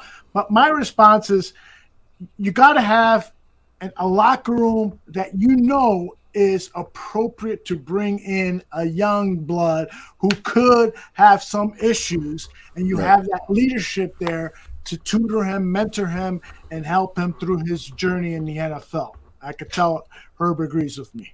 Yeah, I agree with you 100%. Like, you just have to be able to absorb those types of characters. You can take those risks, and if the tape warrants it and the potential warrants it, you can certainly take those risks. But you have to be at a different phase. The Bears and the Eagles are at two totally different phases of their organizational development. And where the Eagles are with the Super Bowl already in their pocket for the last few years, went to another Super Bowl. They've got their quarterback, they've got their defense, they got their infrastructure in place with veteran leadership that have produced at this league. You can do that. The Bears, they just aren't at that place yet. And I think, if we talk about Chicago sports fans, I think perhaps we've got the greatest example ever of that, just from the second three-peat with the Bulls. That's a team that can absorb bringing in Dennis Rodman.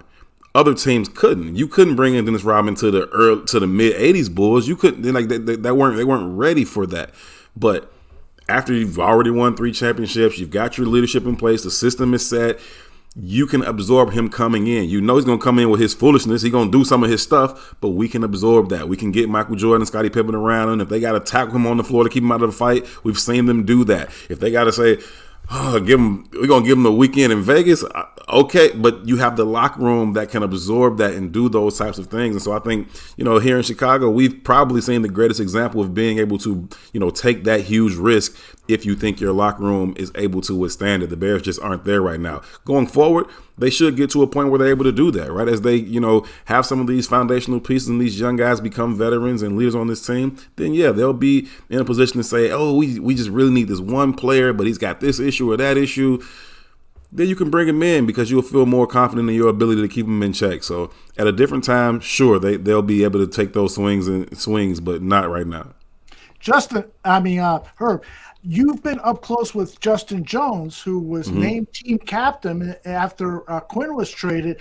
Yeah. What can you tell us about him and what kind of a leader he is? Because that's integral to taking a significant step in 2023.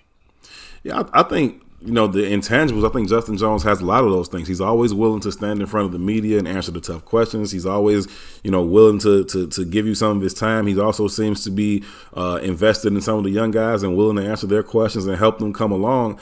My only issue with Justin Jones is the lack of production on the field, right? That locker room was full of great dudes last year. I mean, full of them, all of them dudes, just real good dudes. And I mean that sincerely. I like those dudes.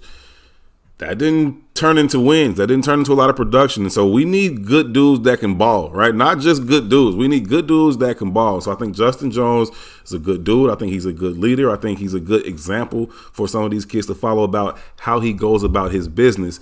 The production needs to have an uptick this year from Justin Jones. But other than that, I think he's fine. I think he's a great leader for that locker room. I think this question is directed to you, Herb. What opinion does Herb have on our O-line coach? Does Herb still feel Chris Morgan and all that stuff? What do you think about that? I think Seymour is dope, man. I think Seymour he's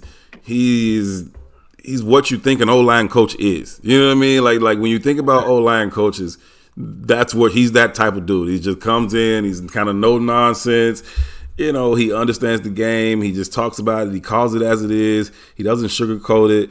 He holds guys accountable. I think he's proven himself. I don't know that who he had to prove something to, maybe to the fans or something, but Eberflus absolutely loves him. Poles loves him. So I don't know he has to prove himself inside that building. They think the world of that dude, and I think his players like him as well because he's demands the best out of them. He's going to push them to be the best that they can absolutely be. And I think at the end of the day, that's what athletes want. They want to be coached. They want to be held accountable. They want a coach that can, get them to the best version of themselves. And I think Simo is going to do that or die trying. So I like Simo, man. Every time we get a chance to talk to him, he says great things. He answers questions, up front. He's honest with you. He's willing to stay extra, give you more time. So I like Simo. I like him a lot. Can I add to that, please, real quickly? I don't expect you to name a name, but is there a position coach that you've talked to that you said, "Oh man, I don't know how these players are responding to that." I hate to put you in the spot, but that's why I made it vague. Yeah, all coaches aren't made the same, right? They aren't all created equally, right? And so, while I talk about, Simo and I talk about Coach Smith, I just like those. They just football dudes to me, so I just like them. I like Coach Hightower a lot, but everybody ain't the same. You know what I mean? You don't get the same vibe from everybody, and so I don't think they have the very best coach at every single position. I don't think they got the best this coach and the best that coach and the best. Like I don't think that. But I do think they have some good ones that are going to be able to develop a lot of this young talent they have on the roster. You know what, man? I like to consider myself, because how I came up in this podcasting world, I came out of the chat like most people do. And I got to Aldo from the chat. But listen, I'm going to ask this in the name of every Bears fan that love these dudes and they love Tevin Jenkins. Is there something about that O-line coach that may have rubbed differently with Tevin Jenkins that caused that kind of, all the stuff that everybody was saying, last offseason about Tevin? Is it something about this guy that you think might not have jived well with Tevin? He's a high accountability guy. And I think that's what, for me, right? Just and a lot of different styles to coaching. I like high accountability coaches, and I think that would be one of my knock for some other coaches, right? Going back to what Aldo said, that you talk to coaches and there's never a bad thing to say. Never. This is a 3-14 football team. You don't have nothing bad to say about none of your guys. None of them. Nobody had a bad rep. Nobody missed an assignment. Simo's not like that. Simo's like, nah, he messed this up and he messed that up and needs to improve there. He's supportive and he praises them, but if they need a kick in the butt, he's more than willing to swing his foot on that. So, and I think that could have been something that Tevin ran into. And I remember, hearing from Coach Gundy at Oklahoma State when the Bears drafted him, he talked about if Tevin decides to be a great football player, he can be. And that, to me, that let me know that he didn't always make that decision at Oklahoma State. And so we saw some of those tape and, he got himself to be a second-round pick. And I think that Tevin Jenkins has a lot of the physical tools to be really, really good. He does not have the long arms that Ryan Poles really likes, especially from his tackles. And so I think that was one issue just when Ryan Poles took over, him and Ian Cunningham being the offensive line guys that they are and liking the traits that they like. He doesn't have it. And so I think that was one of his biggest issues coming into it. And then they come in, they draft Braxton Jones. We talked about it earlier. He started to get some of those reps early in spring and take him away from Tevin Jenkins. And I just don't think Tevin responded well to that. And as an offensive line coach that's all about accountability and trying to keep this train moving, I don't have time for your feelings. You know what I'm saying? Forget your feelings, man. We're not here for that, right? And I think it just took Tevin Jenkins some time, and he said that himself. I had to, get myself right in the mind, and once he did that and was willing to accept his role in the team, I thought he performed pretty well at guard, especially for somebody who was playing a new position. I think, if he continues to have that mentality, he could be a really, really good piece on this offensive line inside for the Bears this year too. Now, really quick, I just want to ask you. Now, I want to take Herb Howard, the professional, out of this. Herb Howard, okay. Person, in your personal opinion about Tevin Jenkins and the O-line coach, do you think there was a measured approach to really provoke him to get what they wanted out of him maybe, some stuff that happened and some stuff that was released. And I think it was, to me, I thought, and I said this on Bears Country podcast, that I thought it was a measured approach to get what they wanted out of Tevin. Do you think there was something to that? Yeah, I think coaches are always trying to push buttons. They're always trying to find what motivates a kid and what's going to get this kid going, what's going to get that kid going. And I have no doubt that, some of that was absolutely aimed to motivate him. And I think that when they brought in a 5th-round pick and at veteran minicamp put him in front of Tevin Jenkins, who most people thought was going to be their starting tackle coming into his second year, 2nd-round pick just a year ago. And again, I don't think he responded well to it. And if you're testing somebody and they don't pass that test, they just continue to fall down the depth chart. That's just what it is. And so you start to bring in, Riley Reef and Michael Schofield and all these other guys because he's not responding well to what we're doing to him. We aren't going to reverse pivot and say, oh, he's sensitive, so now we got to play it a different way. They just keep going about their business, and it's up to him. And to his credit, he did that. To his credit, he did that. And I think he credited his girlfriend a lot. He talked about how stressful those times were and how, she would kind of talk to him at night or whatever and, help him get through those times. But whatever it was to help him get through it, to his credit, he got through it. And he came out on the other side understanding what it means to be a professional in this league.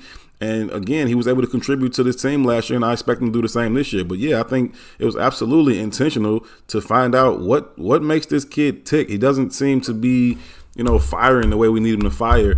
And they tried to test him, and he didn't initially respond well to it. So I think you agree. I thought it was a measured approach to seeing what they needed to do to get this dude off his shtick. Just get him off of wherever he was, and I think he had expectations to be the left tackle on this team.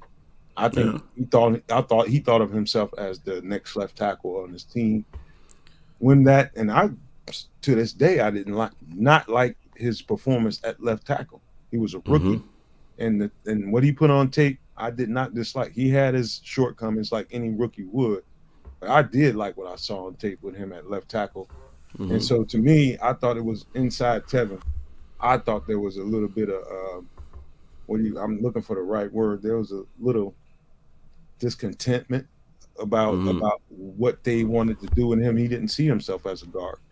And so with all that mixed up and what you just said, and it makes sense to me that, in order to get what they needed out of him, there was going to have to be a different approach. Yeah, I remember sitting down with him in his locker one day, probably around mid-season, and I asked him that specifically, like, okay, you've been at guard for a little while now. You've been getting some time now. Are you settled into that, or do you still feel like you're a tackle? And he thought about it, and he gave me a little bit of a look and a smirk. He's like, no, I still feel like I'm a tackle. Like, I still feel like I'm a tackle. And that's fine. You can feel however you want to feel. Just go play right guard. Like you can like it's ain't about feelings, man. So like nobody cares how you feel. Simo don't care how you feel. Nobody cares how you feel. Herb, let me ask you. I apologize for interrupting. No, we good.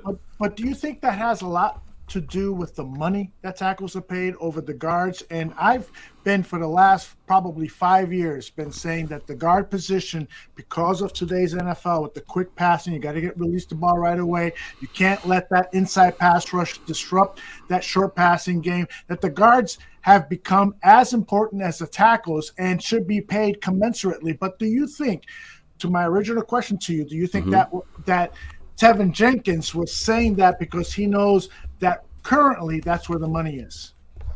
Yeah, I think that has a lot to do with it. I think just the cachet of the position itself, right? How we've, as throughout football, how we view tackles versus how we view guards, and who's more important and I think that as much as the money is just the perception of who matters more, right? Is something that these kids grow up believing and thinking, and tackles are more important and they matter more than guards, and that's not true. I remember Luke Getsy early on, as soon as he got here, he's like, the guards in this offense, the guards are the most important, right? There's a lot on their plate, more so than anybody else. And so he came in right off bat and said, no, the guards are essential to what we're trying to do here. We saw them invest in that position this offseason. And so I think, hopefully Tevin has gotten over that, and he understands that he's extremely valuable to this team at guard, and he's willing to come in, do whatever he needs to do to be the best guard he can be.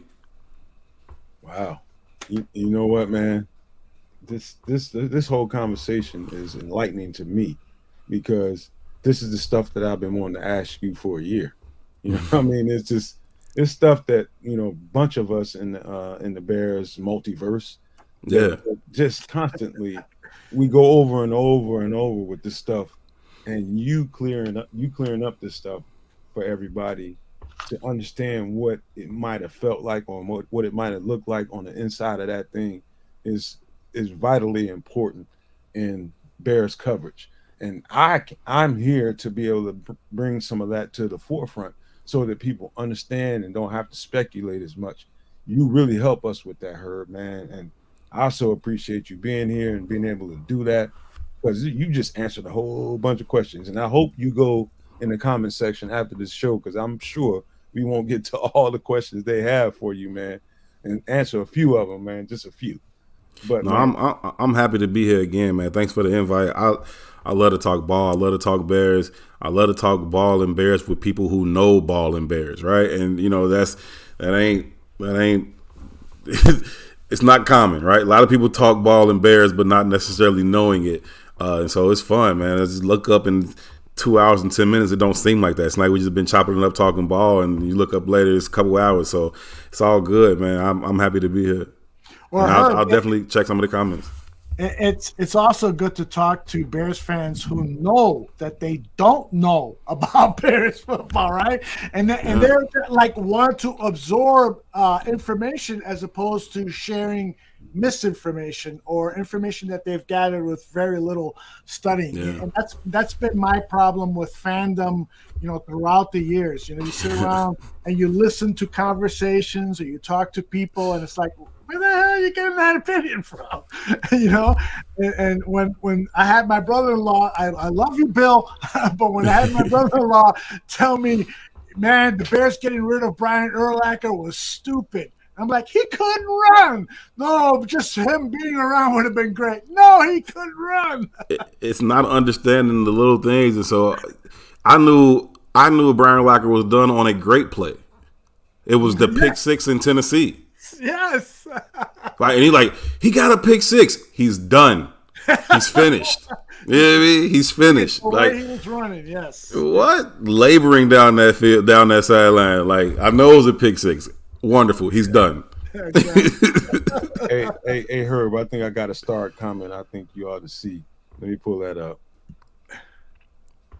What you think about that? Ooh. I think you got to be at least a little bit concerned about Cody Whitehair at center. I think he's an improvement for what happened there last year, though. And so I think both things can be true. You can be a little concerned and feel better than you felt about it last year. And so I think that $1 million though, Herb. Huh? $10 million? That ain't my money, man. I don't care. They got plenty of it. I think we get caught up in that so much, man. They can restructure things. They can always find money. It's not like they're missing out on something because they paying Cody so much money. That's not true. Now, could they upgrade the position? Sure, they may be able to upgrade the position for less money, but the money ain't the issue for me. I think he's a veteran guy who is going to be a stabilizing force at the position. They didn't have that last year.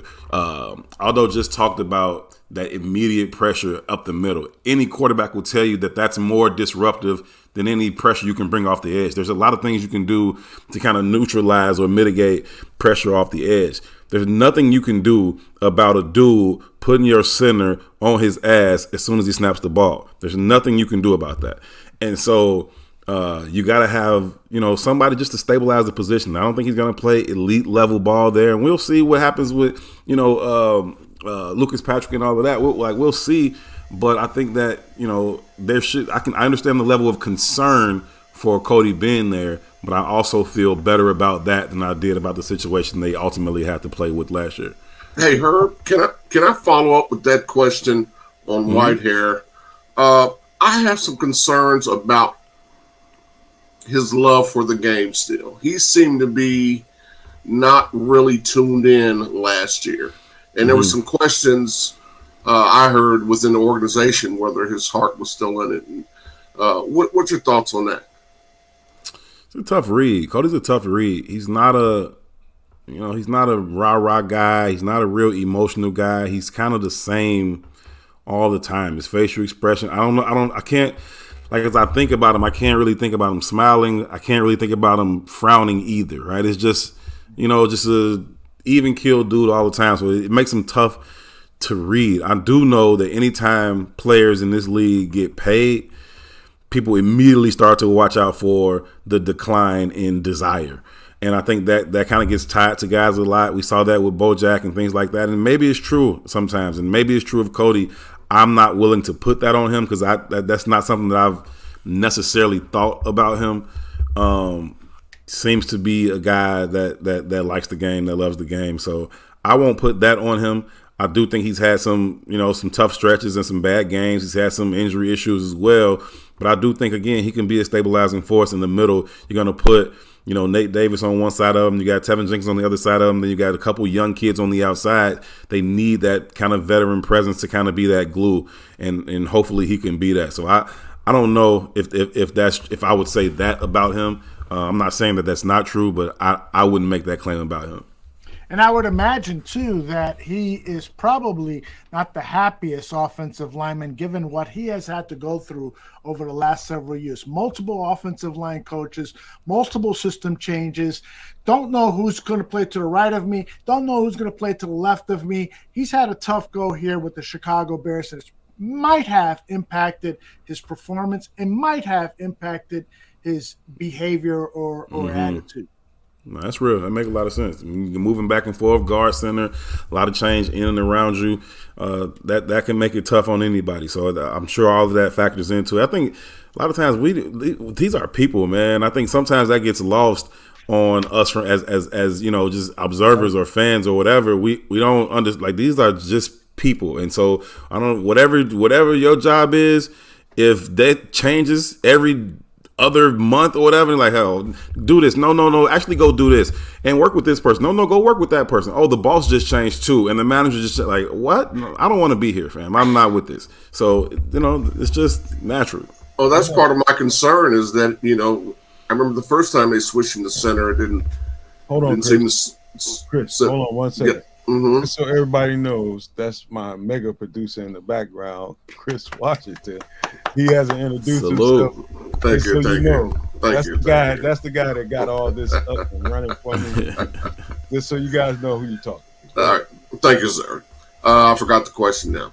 No, I know the first time they switched him to center, it seemed like there was a little bit of what you just described. Mm-hmm. Now they're switching him back, and that's on the heels of him supposedly, like I said last year, not being the happiest with the situation. I totally understand when you switch a guy around like that. And he was a 10-year guy now. He's probably coming up on his 10th year.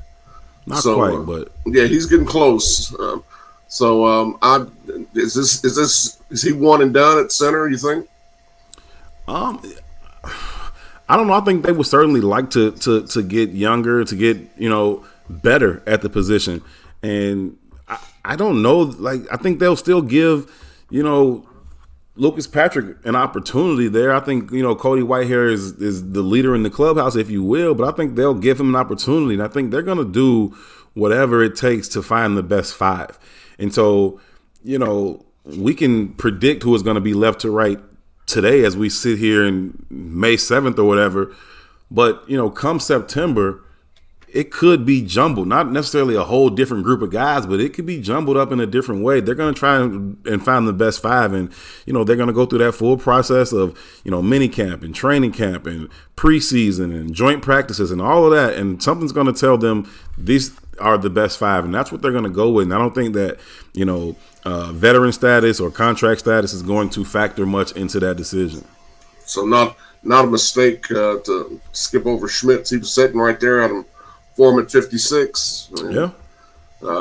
I thought that's who they would take, and they. Yeah, no, I did too. I did too. He was right there for him. They obviously chose to go a different direction, and okay, you know what I mean. But again, you talk about this bigger, stronger, faster. I don't, Smith ain't the biggest dude, but I think, I don't know. He was there for him. He was certainly a guy that was tied to them for a lot of the pre-draft process. They didn't choose to go that direction, and I think that they just feel serviceable, right, with what they have, and I don't necessarily disagree. Let me ask you a question, Herb. How much does Justin's opinion on this matter? So if he says, "Hey, I like this guy" or "I like that guy," how much does that matter? I think it should carry some weight, right? But I think as much as his personal opinion matters, they have to be able to evaluate him fully, right? They have to have everything around him so that they can give an accurate assessment of who he is, right? They're going to have to decide to pick up his rookie contract after this year. We understand that piece. But I think that when you're doing that and you understand how pivotal of a year this is for him, I don't know that you want a rookie in front of him. I don't know that that's what you want. I think you may want some veteran guys in front of him, even though their ceiling obviously isn't as high. You're talking about 8-9 years into the league. We know what your ceiling is. So your ceiling may not be as high as some of these young kids, but this isn't the year for Justin to be, fumbling around with a rookie center. And I don't know that that's what they want to do right now. And so, again, same thing we talked about in terms of when can you bring in, some of these question marks. I think you do the same thing with talent, right? It's not just about character. It's about talent too. And when can I bring in youth at these critical positions and pairing them up with our quarterback? I don't know that this is the time that they want to do that when they need to hit on their evaluation of Justin this year. And you know what? Just really quickly before we get off the subject, watching John Michael Schmitz, what stuck out to me was consistency. But what really troubled me was when he played Wisconsin. Keanu Benton beat his behind. I mean, beat his behind thoroughly. And he wasn't the only one. Sometimes there was players in the Big Ten. There was times when Van Ness got in the inside and gave him the business. Yeah. I'm not besmirching Smith.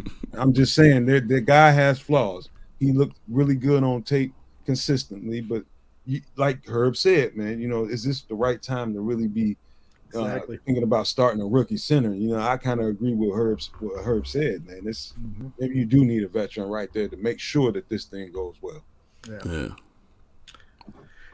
The veteran center's voice speaks loudly, and Cody, who was it? James Daniels played center, and he was replaced by Cody Whitehair because Mitch Trubisky complained that he couldn't hear. Correct me if I'm wrong, Herb, because you're closer to the situation than me, but that he couldn't hear the signals that Daniels was calling, and so he needed that veteran center in there, and hopefully, that's going to translate with Justin Fields having a veteran at the center too, and then in a year or two we'll find that rookie. Yeah, you need that guy has to be smart. He has to know everything. He has to be able to command it. He's got to. Everybody talks about like the mic point. That's fine, but there's a whole lot of other things that go into it. Almost anybody that knows football can walk up and say, "Okay, who's Mike? Right? Who are we accounting for?" Cool, but there's a whole lot of other things that have to happen. There's a lot of nonverbal communication that needs to be able to take place, and you need a veteran to be able to do that. Now, you fast forward a year or two from now, then Justin can do that on his own. Then Justin can be able to onboard a younger center. But right now, Justin needs somebody to help him on board. You know what I mean? So it's this marriage that has to take place, and I don't know that you want to put another young kid who's kind of in a similar developmental point as Justin is right now. I think, another year or two, then Justin will be able to deal with a younger center and he can get him together. But right now, in this pivotal year for him and his development, I'm more comfortable with a veteran being there. I think you know what, and just because we haven't seen him on the grass, and I don't think he was even on the grass when you were there this weekend, Herb. But I don't think Kramer has been Doug Kramer. Yeah. Well, he was a small guy when he came in here. He was undersized for as far as the center goes. But we don't know what Doug Kramer looks like on the grass after a year of rehab, and you got a lot of time to get stronger when you're doing rehab. You got nothing but time to get stronger. So I definitely would want to see, and I do have confidence in Cody Whitehair, and I do have confidence in Lucas Patrick.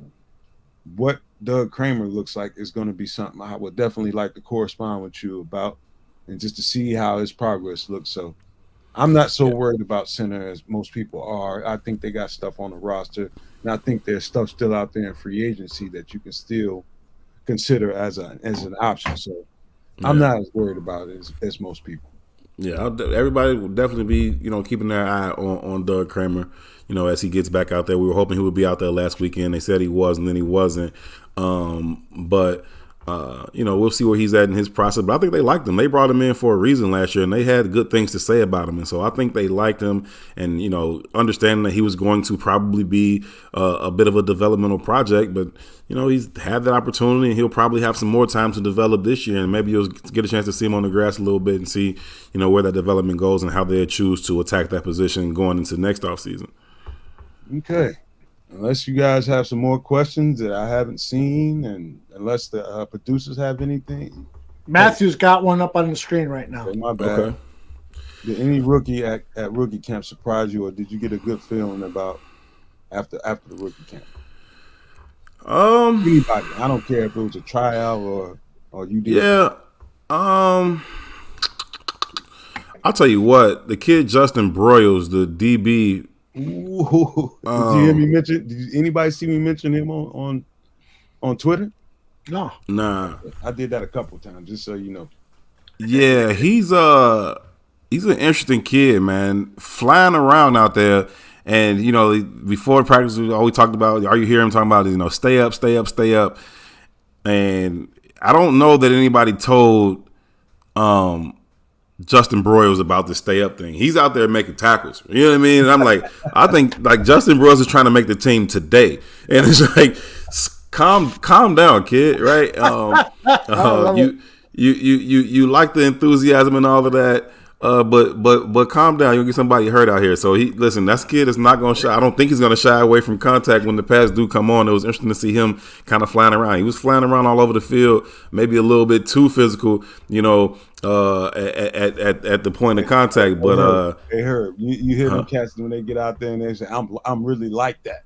No, that cat is really like that. Yeah, he one of those dudes that like. But like if you on the team, you like, hey, calm your ass down, man. Like, what you doing? Like, for real. And it's just, but watching him, it's like, this dude is flying around out here, and he took a couple of people to the ground, and it was, some extra whistles and stay up, stay up, stay up. But the kid was flying around out there. Other than that, I like the D tackles that we talked about earlier. The two top D tackles that they took. I like to see what they were able to do in terms of how many reps they were getting, how versatile they were going back between the 1 and the 3. So I like them. And other than that, it's just hard to assess in shorts and t-shirts. You could feel Tyler Scott's speed, and you could see Tyrique Stevenson's size affecting the game. But Justin Broyles just kind of sticks out just because of the way he was flying around the field. Man, good question, Bad Truth. Now, that was one that I wanted to ask him, but you got me on timing, man. That was perfect, man. So there's another guy that I have Aldo did a video for him because I profiled him on the bar room. Guy's name is Kendrick Duncan. He's listed as a strong safety. He is 6'3", 220. Mm-hmm. Probably bigger than that. Probably in somewhere between 222, 225. And I didn't see any signing for him yet, but I am really looking forward to what happens with him. He's got all the traits to be either a tweener, but he's a tweener. Basically, he's a strong safety or a will linebacker. That Cam Chancellor type cat. Yeah, he's but that's the weak part about him is tackling. Is he wouldn't wrap. He'd hit people, but he wouldn't wrap. They'd bounce off of him. And I thought he was a really interesting guy. As a matter of fact, I'm not gonna play the video. Ain't no need in doing that right now. But he's a guy that I would have really been paying attention to in that camp. And so if he makes it to the mandatory mini, if they happen to sign him, man, just please remember that in your mental Rolodex, man. Kendrick Duncan. Got you. 6'3" safety. Yeah, he's a physical specimen. And throughout the years, I've seen guys like that who are just physically gifted, and they're just can't make a football team. It's like, what the hell, man? I wish I had your size, your speed, but there's something missing here. I know that I don't have the size, the speed, or the smarts, so that's why I'm here analyzing as opposed to playing the game of football. Herb, I've got one more question. I'm not. I'm going to go. I'm kind of Dieter Eisland. Mm-hmm. He's survived the regime change. Practice squad guy.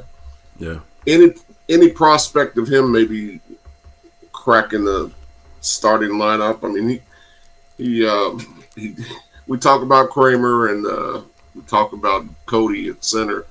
This guy, I really didn't think he survived the regime change. So that to me says something. Any prospects about him maybe making a dent in the offensive line?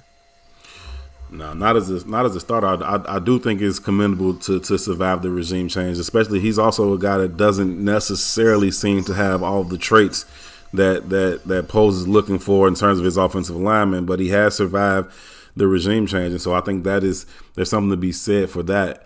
And so I think he's got a strong chance to make the team. And I think you're talking about 9 guys they'll carry, and then probably another 3 on practice squad, so maybe 12 guys. We talked about those first 5 guys. Then you talk about Lucas Patrick, Jatari Carter. Yeah, that was my next question about Jatari. I mean, he's yeah, definitely got some move. He can move. Big man can move. Yeah, you got him, and you still got Larry Borum and Leatherwood, and so you get to about 9 really quick, and then you start to figure out who those other 3 guys that may be on the practice squad are going to be, and that's when that positional flexibility comes in terms of you never know where the injuries are going to come from.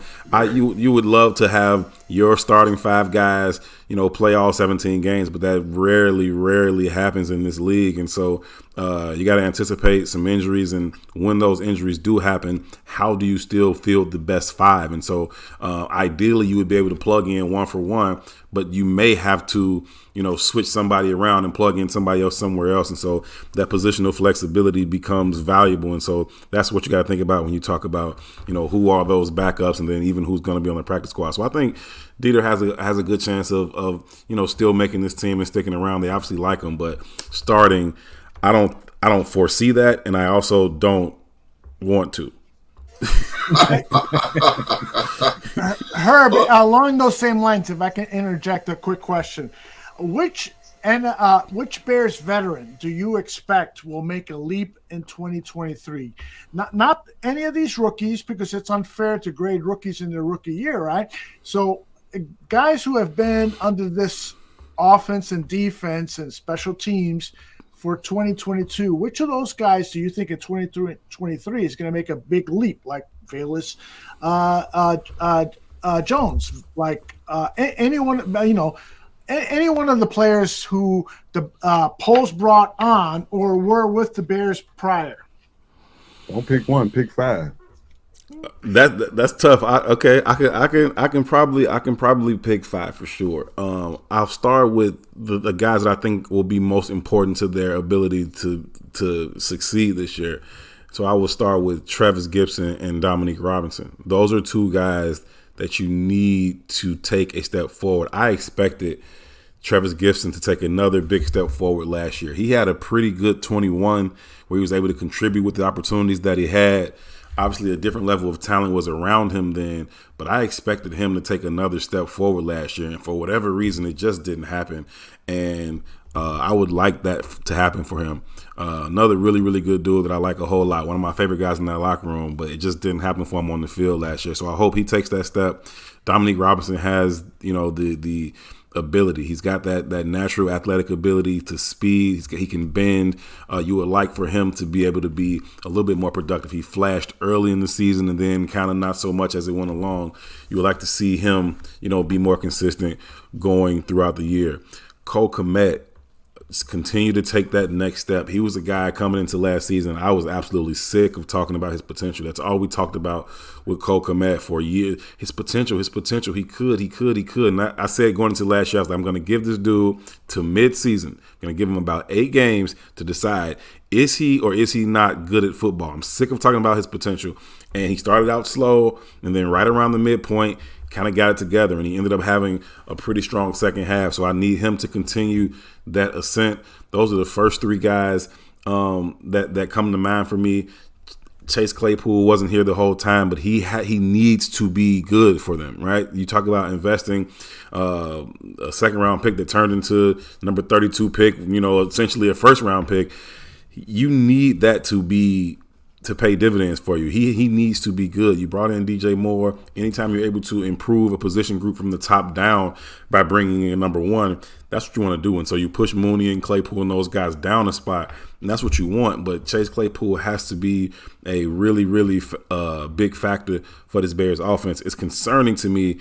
And shout out to Jason Leisure from the Sun-Times. He was saying to me when this happened, when they first got him, he was like, I see the potential in him, but anytime the Steelers or the Patriots cast off guys, it raises a red flag. They don't cast off talent like that, and especially not young talent. It's just not something that the Steelers do.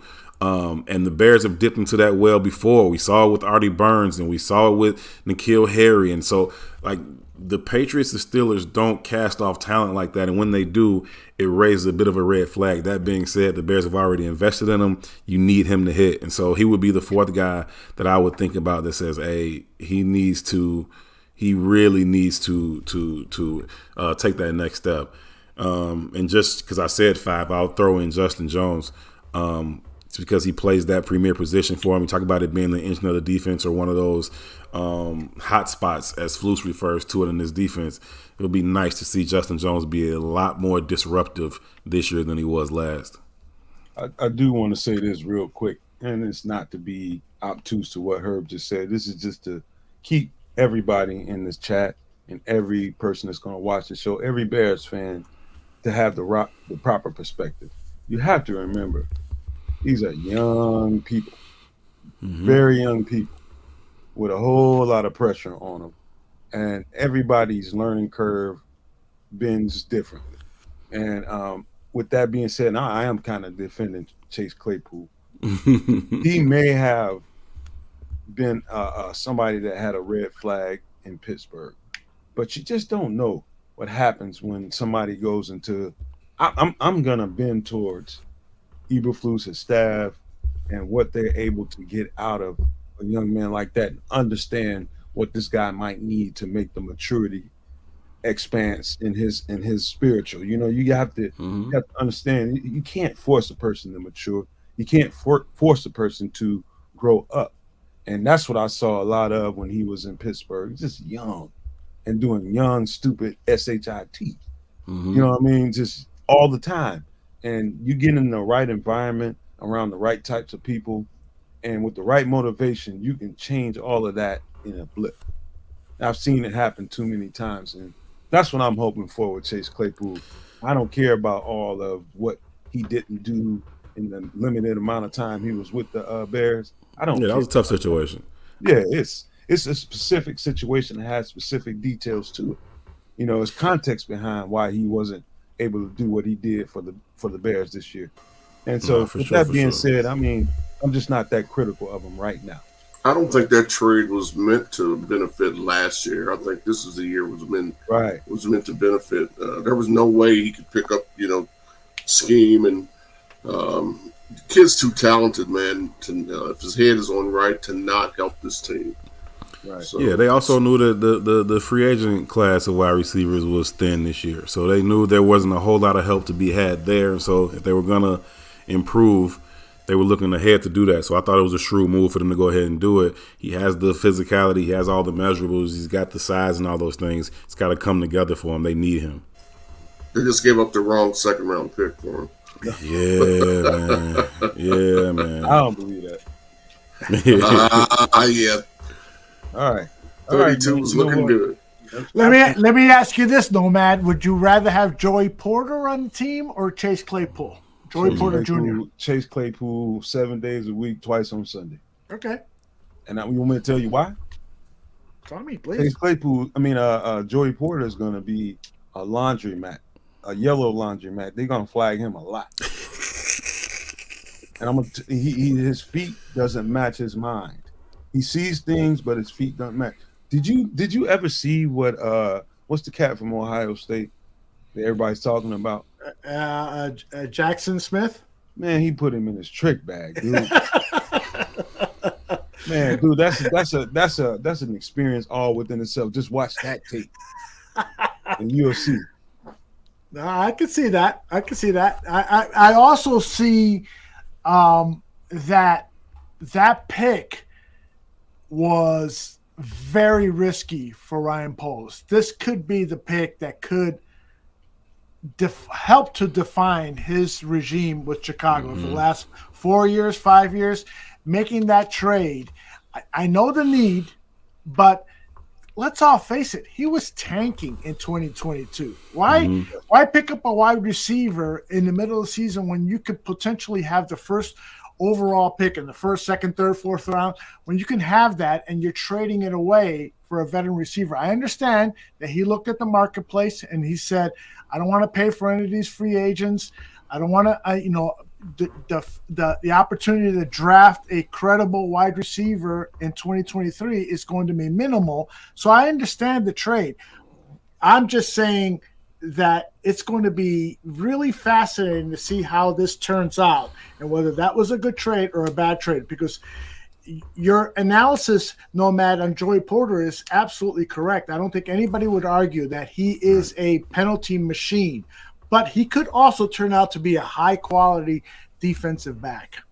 No question about it. I mean, I don't want to be too hypercritical of Joey Porter. He's going to be a really good player. I think he's going to be he's going to have a hard time in the NFL his first season at least, maybe his first 2 seasons, until he understands that the aggressive play that he got away with in college, well, he didn't get away with it in college. Dude, you can't be grabby like that in the NFL. They're going to be throwing yellow stuff at you all day, man. But I'm just not there on Chase Claypool yet, man. I'm gonna back off and I'm gonna hold my fire. I think when they made that trade they weren't even in contention for the first pick. They were at the beginning of the 10 game skid. It's true. Mm-hmm. But I also love Chase. I got to meet him down at the Senior Bowl. I asked him a few questions. He seems like a really, totally cool guy who's got his mind focused on the game of football. I think he could be an extraordinary wide receiver for the Chicago Bears. But we are right now, as of this day, have to question whether it was a good trade or not. Yeah, he's got that unique combination, though, speed and size. And I loved him in Notre Dame, that's for sure. You know what else I love? I love being right. I think all you are going to be wrong on Chase Claypool. I mean, I'm not saying anything bad about him. I'm saying they need him to be good, and he has all the things that you like. You see the dude, and you like, yeah, I would love to throw the ball to him. Like, yeah, I mean, he looks like a friendly target to throw a football at. So I think he has what it takes. It's just, I think at this point, all the most you can be is hopeful. I don't know that you can, like how you are, like you like, hell yeah, he gonna be good. I can't go that far with you. I hope he's gonna be good. You confident that he's gonna be good. It's a little different. I told you I'm a glass half full guy, and I believe in that guy. He's a unique specimen, and he's a unique talent with that size and that type of quicks and speed. Man, he's rare, and we were fortunate to get our hands on this guy. And I just think about it in terms of route combinations and groupings of receivers and what can be a mismatch and what can. I mean, there is so many unlimited ways with that receiver group. They can use all those guys. So that red zone should get scary too. Oh God. 2 tight end packages and whatnot. Like they should be able to do a lot of stuff down there in the red area. I'm just thinking about it from the other side of the ball. As I am a defender at heart, and I'm looking at it from that frame. Looking at what, whoa, hold up. They got, whoa, that's a lot. They got 3 beat guys you can put in a grouping, and this guy sitting over here 1-on-1 with our weakest corner in this 3rd and 8. Okay, we can shade over here to the guy that's the weakest corner and try to give him help on that big guy, or we can risk taking these beat guys down the field. Which one we gonna do? And so that's the kind of problems you're putting on the field. I love the idea that this team could run out there so many different varied packages for Justin Fields to run. So my question to Herb is, how confident are you that Justin is going to make that step from his year 2 performance, where his processing was a little slower than it needed to be, into going into season 3 and being able to process more quickly, and take advantage of the personnel, the arsenal that he has? Yeah, I think that last thing you said is the most important. Although, like, just having that arsenal around him, that supporting cast, that talent that he did not have last year, I think all of that talent deficiency impacted him. And I think it's not to absolve him of anything, right? This is on him. But I think that part of that, slow processing was because he got uncomfortable in the pocket. He got so used to having immediate pressure. He got so used to not having guys win one-on-one routes and not be open. And so I think that when you have that, there's this cumulative effect that happens. And so you're expecting this pressure to come. You're expecting your guys to be blanketed. And so on the off chance that you get Dante Pettis running wide open on a corner route and you got a clean pocket, you're surprised by that, right? So I think he's just initially surprised. And so if you are a Justin Fields critic, it becomes easy to take, one tape or one play like that one and say, see, he had a clean pocket and he had a wide open guy, he missed him.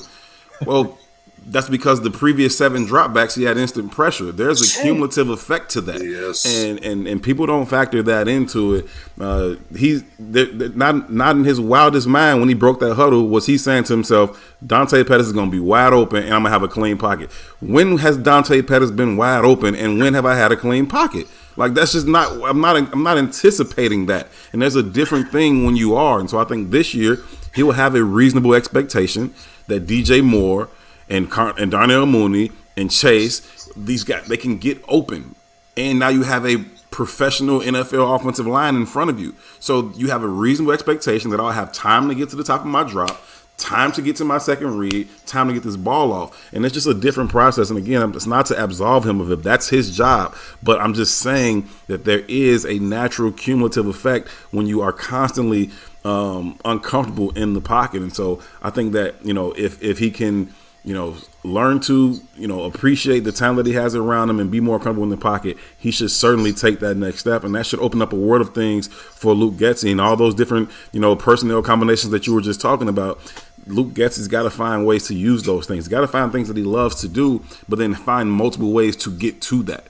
And he's got a lot of different personnel packages that he could use. I think bringing in Robert Tonyan was a really good thing. I'm excited about that 2 tight end package. You've got these guys that can do these things. When you talk about Mooney, Tyler Scott, Velus Jones, you got to find ways to do things with those guys. And so a lot to be excited about for this team offensively and what they could be. It all does hinge on Justin Fields, but I'm confident that he can take another big step in year 3. You confident Getsy can get that out of him now? I am. I think so. Getsy's a guy who he's honest. He praises Justin when he needs to, and he criticizes him when he needs to be criticized. And so I think it's funny. Last year, it seems like we heard Getsy's name more than we heard Eberflus's.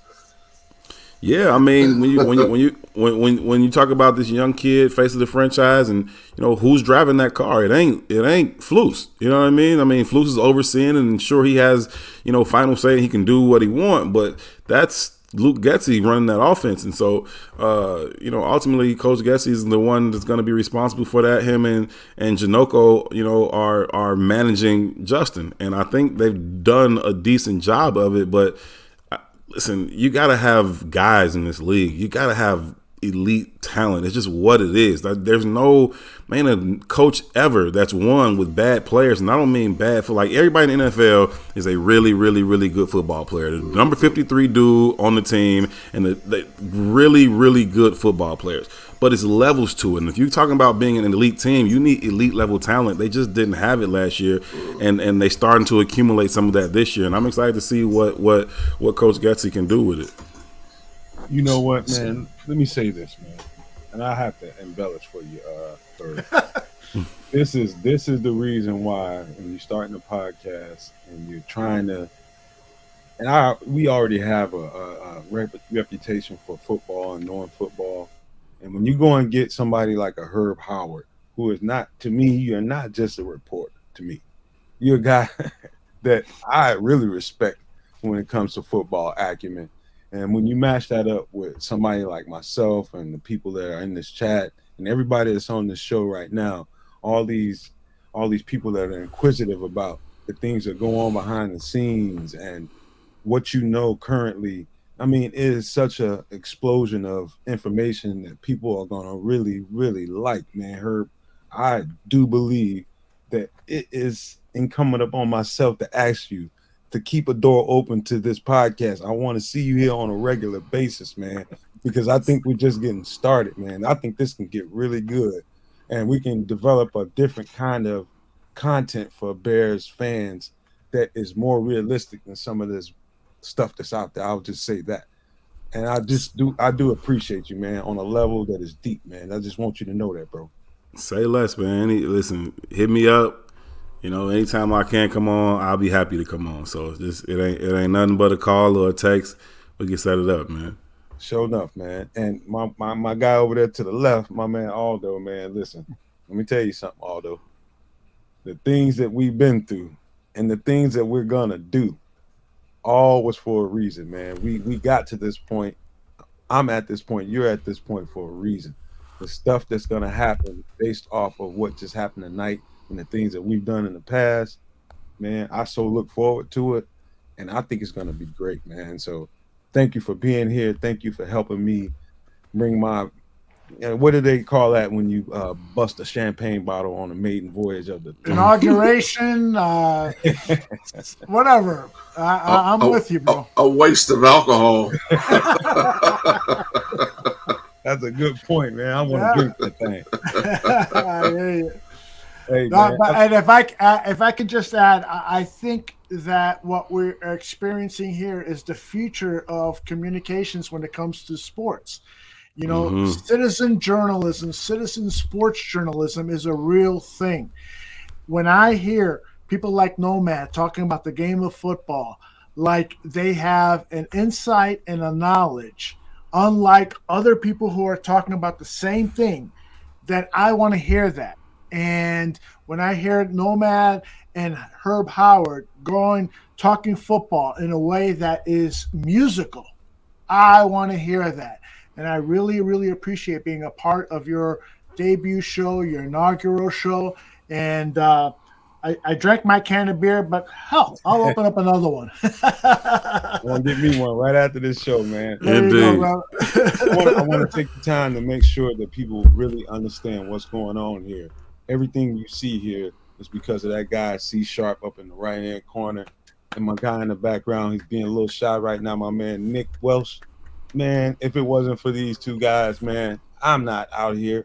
I'm still sitting in the background hoping that something changes, man. These guys made this happen for me. These guys made this happen for the Nomad Network. And I'm telling you guys, to stay tuned, bring people to the show, like, subscribe, hit your notifications, and I promise you, this is going to get better and better and better. And I plan on being there on a daily basis for you guys. When you want to talk about the Bears, I'm going to make myself available, and I'll bring these guys along with us when they can. They have different schedules, but I'm putting foot to the floor. I'm bringing it for you guys. And because of you guys, I'm here, and I'm going to show you that gratitude every day. And so thank you guys, man. I appreciate you guys for being involved in the show, our debut show. So let's just wrap it like this. Bear up instead of bear down. Love it.